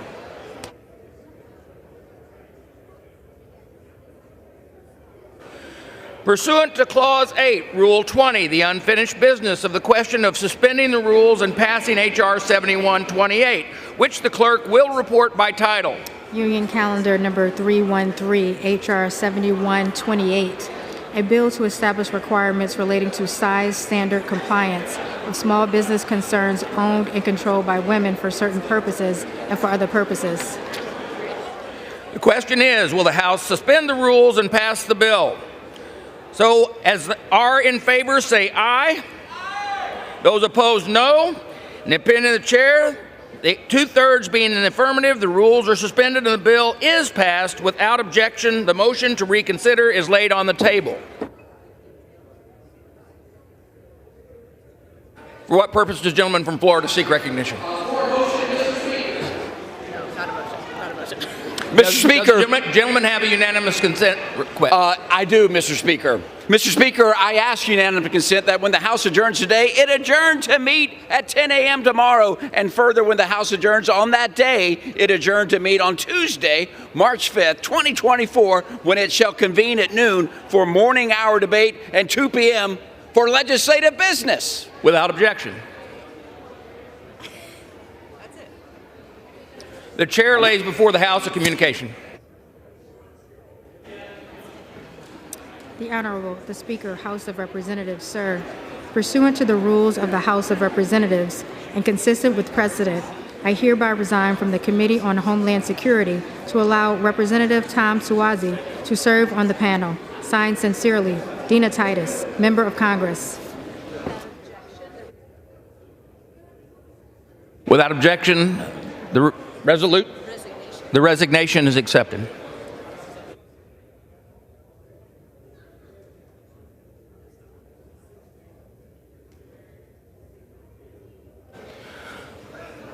For what purpose does the gentleman from California seek recognition? Mr. Speaker, by direction of the Democratic Caucus, I offer a privileged resolution and ask for its immediate consideration. The clerk will report the resolution. House Resolution 1034, resolved that the following named members be... That the resolution be considered as read. Without objection, the reading is dispensed with. And without objection, the resolution is agreed to and the motion to reconsider is laid on the table. Thank you.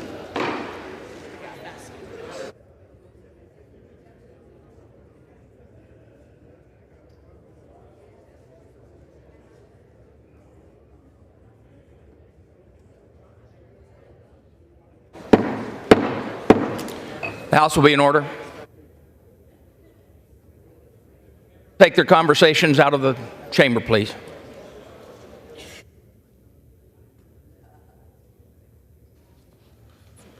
For what purpose, gentlewoman from Minnesota, seek recognition? Mr. Speaker, I ask unanimous consent to be recognized out of order and address the House for 1 minute. Without objection. Mr. Speaker, we rise today on behalf of a grateful nation to honor 3 heroes from my Minnesota community. Burnsville police officers Paul Elmstrand and Matthew Ruppy, and firefighter-paramedic Adam Finseth. These 3 public servants gave their lives protecting us on February the 18th. Officer Ruge is remembered as quick to lend a helping hand and make his community a better place. Officer Elmstrand is described by his loved ones as a man with a servant's heart. Putting others first was never a choice for Paul. It was just who he was. And firefighter-paramedic Finseth, who gave his life trying to save his colleagues, was a caring husband, brother, father, and friend who spent decades serving his community and this nation in Iraq. There are no words to describe the void that this loss have left for their families, Minnesota's law enforcement community, and for the city of Burnsville and our entire state. Nothing we say today will bring Paul, Matthew, and Adam back.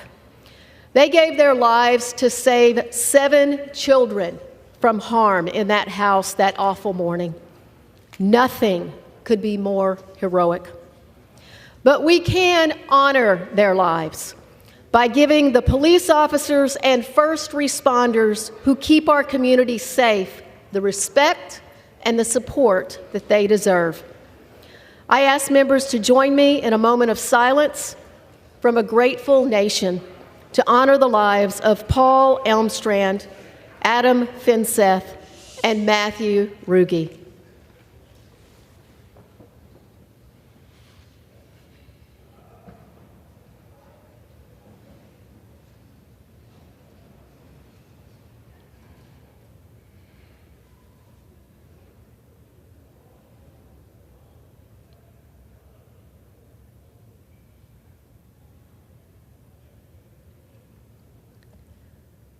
Thank you, Mr. Speaker. I yield.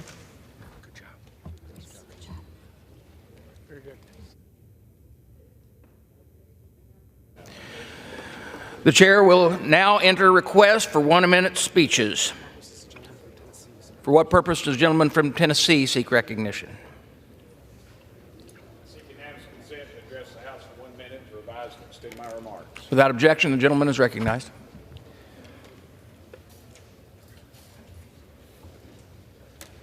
Sorry, Mr. Speaker.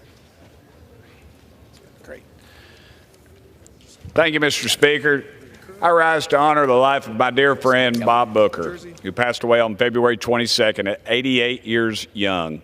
He was a historian, a U.S. Army veteran, and a passionate civil rights leader who was not afraid to stand up for what he believed.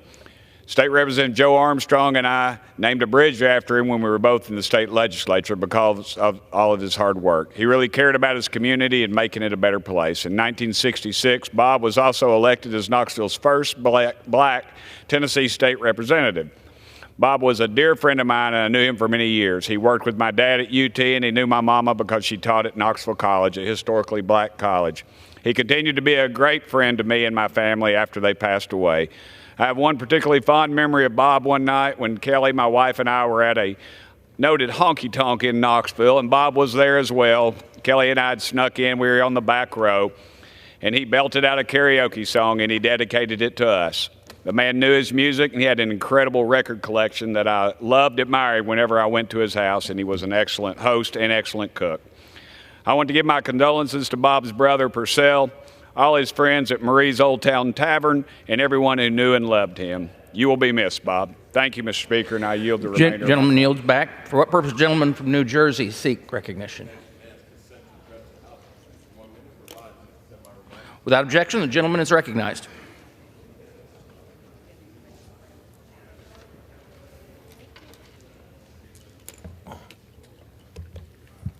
Mr. Speaker, I rise today to discuss the new Family Empowerment Center at Metropolitan Baptist Church in Newark. For more than 16 years, the church's sacred and cherished Willing Heart Community Care Center has been a pillar of service to the community. It has provided food and clothing to residents and families in difficult times. It has brought relief to community members who have suffered during hurricanes Ike, Sandy, and Irene. It has guided the desperate towards hope and salvation. Now the Care Center will become the Family Empowerment Center. It will provide more advanced quality medical care for families, and it will help unemployed workers improve their chances of getting a good paying job. I'm a strong supporter of job training programs. I secured $1 million for a local program to increase minority employment in advanced technologies. And I cannot wait to see what the Family Empowerment Center will do for our community. And with that, Mr. Speaker, I yield back. Gentleman yields back. For what purpose does the gentleman from Georgia seek recognition? I ask unanimous consent to address the House for 1 minute to revise and extend my remarks. Without objection, the gentleman is recognized.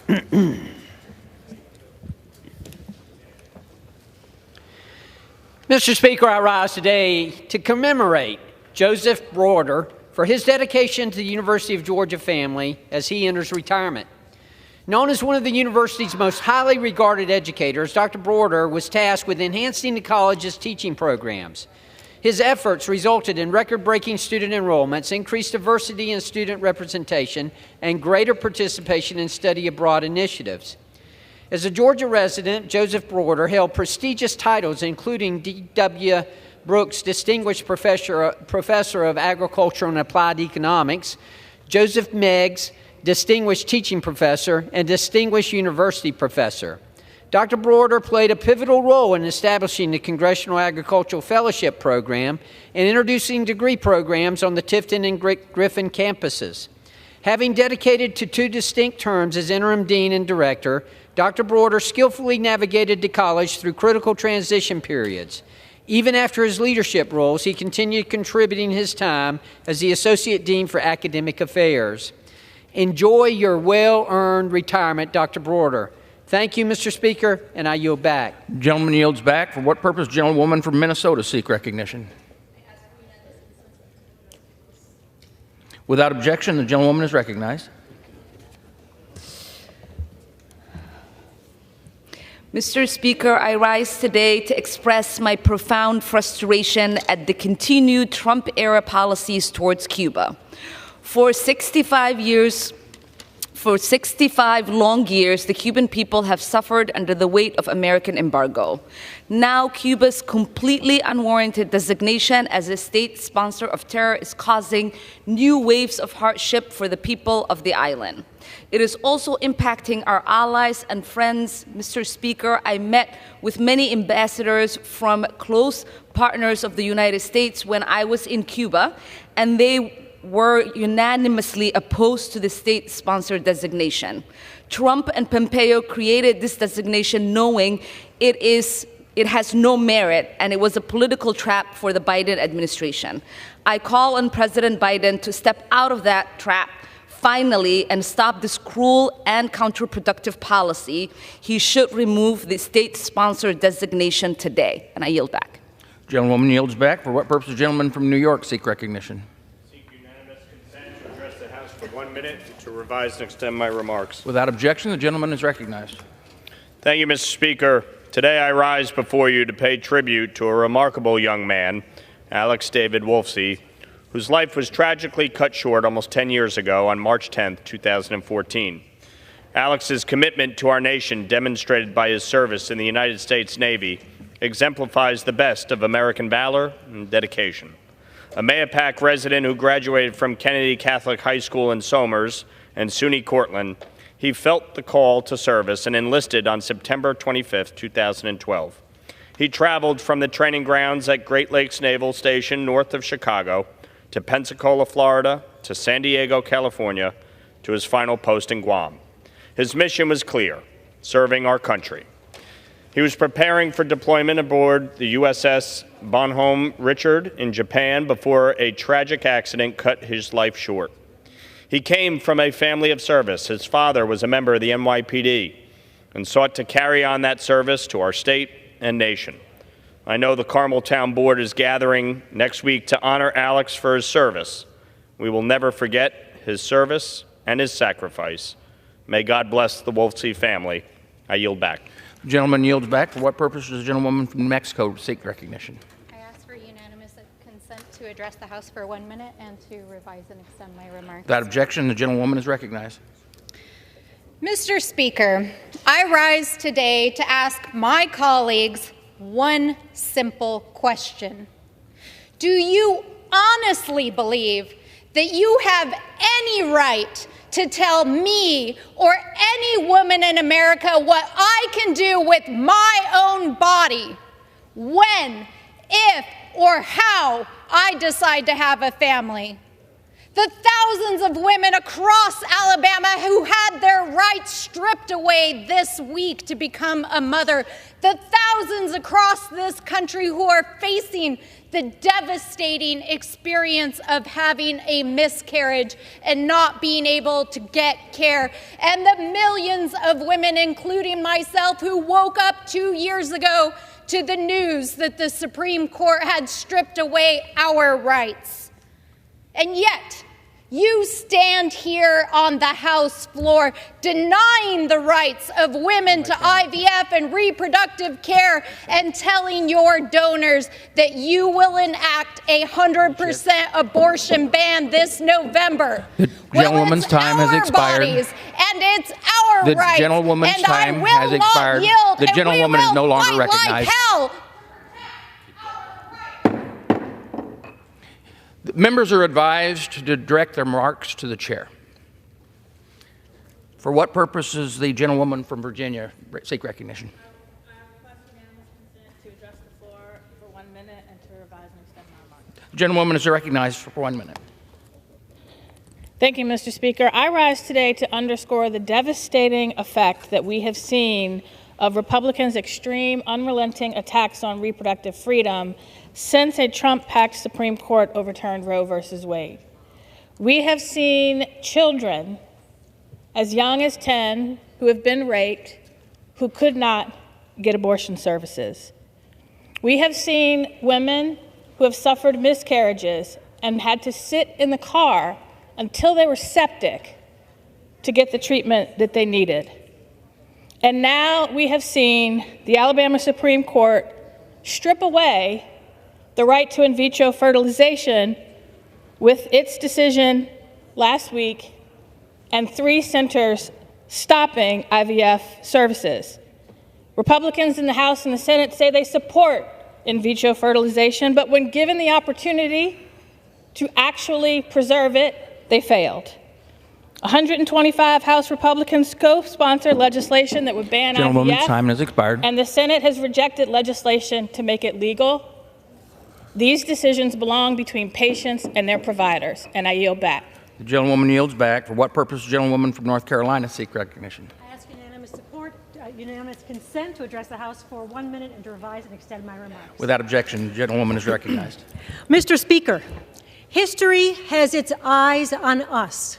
Right now, we are facing the most critical threat to the rules-based order since World War II.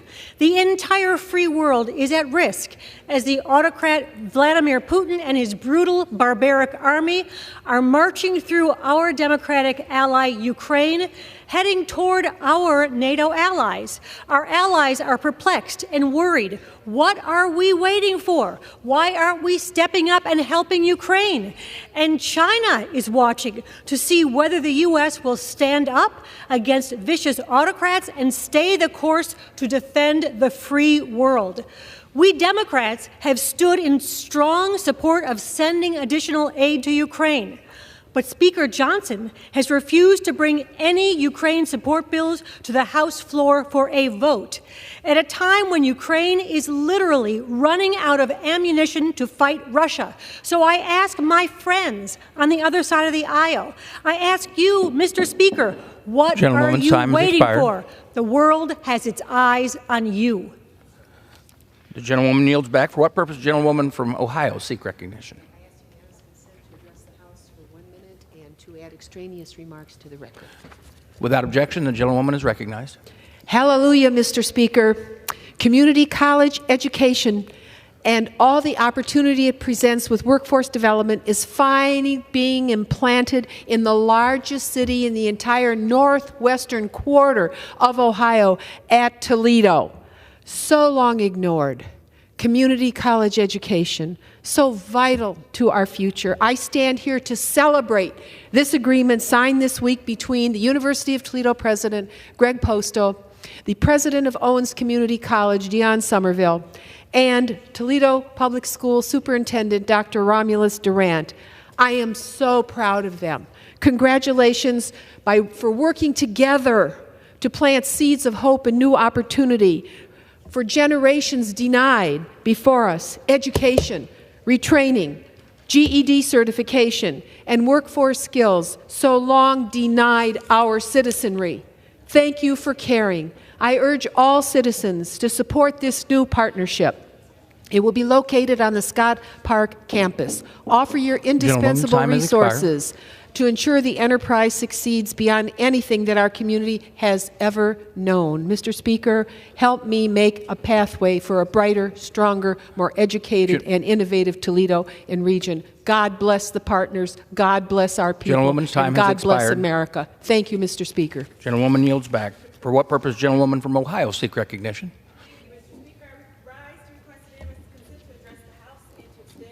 My remarks. Gentlewoman is recognized. Mr. Speaker, I rise today in support of Ohio's 13th Congressional District in our quest to become a leader in polymer innovation. Ohio's 13th Congressional District made its mark as the rubber city capital of the world, building the middle class, growing our population, and literally supporting the movement of people all across the world. And our community has proudly continued this legacy by becoming a trailblazer in polymer science and polymer engineering. Last year, thanks to the combined efforts from a variety of local partners led by the Greater Akron Chamber of Commerce, the Sustainable Polymers Tech Hub was named as one of only 31 Tech Hub designation finalists across the country.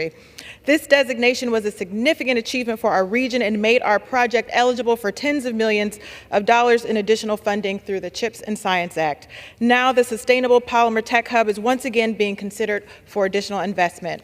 It is clear Ohio's 13th Congressional District is the perfect home for a tech hub devoted to developing the future of sustainable polymers.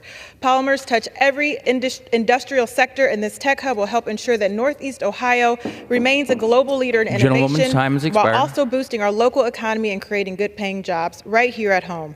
As a member of the House Science, Space, and Technology Committee, the committee that oversees the implementation of the CHIPS and Science Act, which created the Regional Tech Hub, I will continue to bring this to our district and specifically Northeast Ohio and the United States. The gentlewoman Thank you, is no Mr. longer Chair. recognized. I yield back.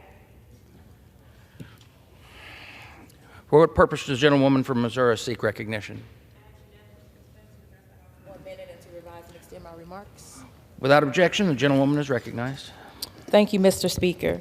St. Louis and I rise today to celebrate the final day of Black History Month and to pay tribute to the contributions made by Black Americans to free enslaved Black people. I proudly introduced a resolution to honor Mary and John Meacham, formerly enslaved Black abolitionists in St. Louis, Missouri, who dedicated their lives to the liberation of all Black people, especially those who were enslaved. In defiance of the Fugitive Slave Act of 1850, the Meacham's home became a stop on the Underground Railroad, guiding countless enslaved Black people to freedom in Illinois. Mary continued this work after her husband's death in 1854. In May of 1855, Mary Meacham was implicated in a plot to smuggle a small group of enslaved Black people across the river and was arrested by a group of law enforcement and enslavers working together.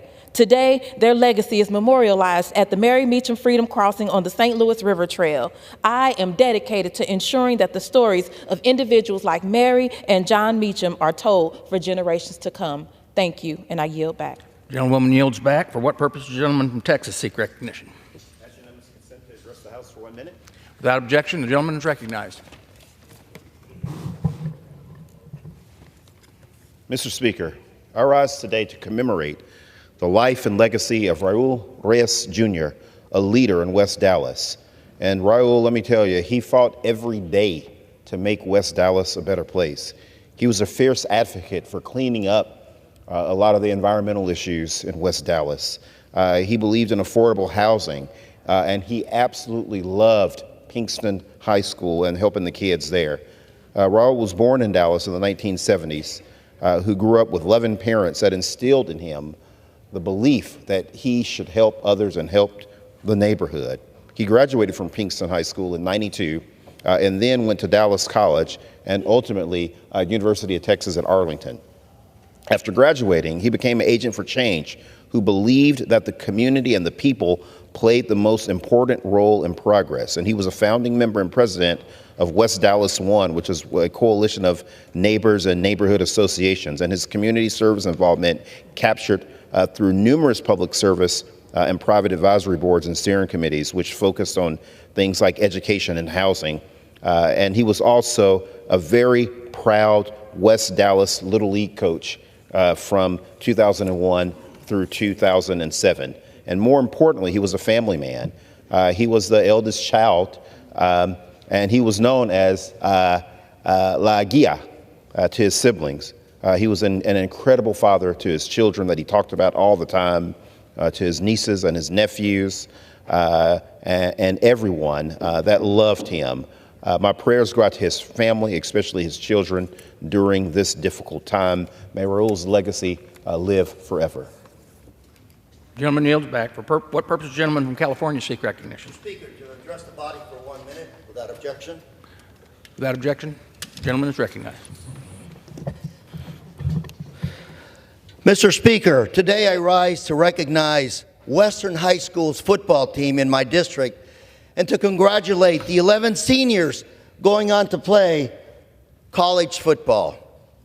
11 is a record for the program under Coach Dan Davidson, who pushed these athletes to compete at the next level. The players, coaches, and parents put in countless hours and accomplished something very special. And let me say, many pro football players have started in my district, including Heisman Trophy winners John Warte, Matt Leinart, and Bryce Young. Now these 11 student athletes will have the opportunity to blaze their own path. Western High School, Coach Dan Davidson, again, you've made us proud. Congratulations. Mr. Speaker, I yield. The gentleman yields back. For what purpose does the gentleman from Nevada seek recognition?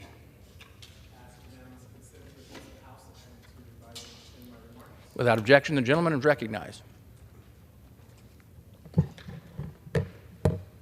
Thank you, Mr. Speaker. Today I rise to urge the immediate passage of legislation extending the Affordable Connectivity Program, a lifeline that connects over 23 million families in America, 274,474 in Nevada, and over 76,000 in Nevada's 4th Congressional District.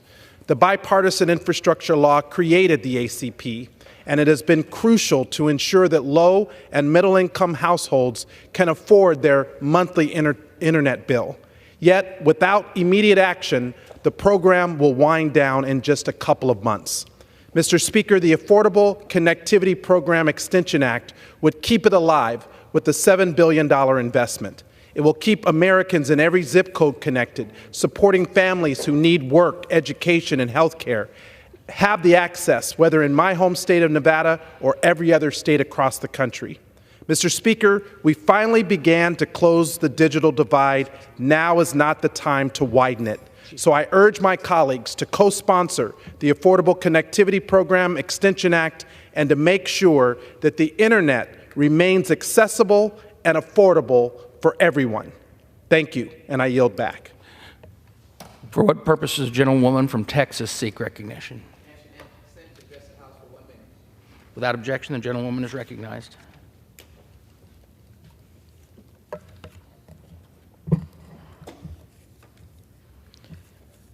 Mr. Speaker, we've done the right thing. We've kept the government open. But there is much more to do, and it is a wide-ranging responsibilities of the United States Congress. One of those is to tell the truth of our history.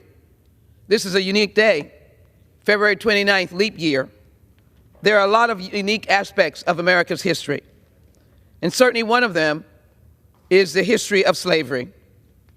I'm very proud to have been given the responsibility of carrying forward H.R. 40, the Commission to Study and Develop Reparation Proposals for African Americans Act.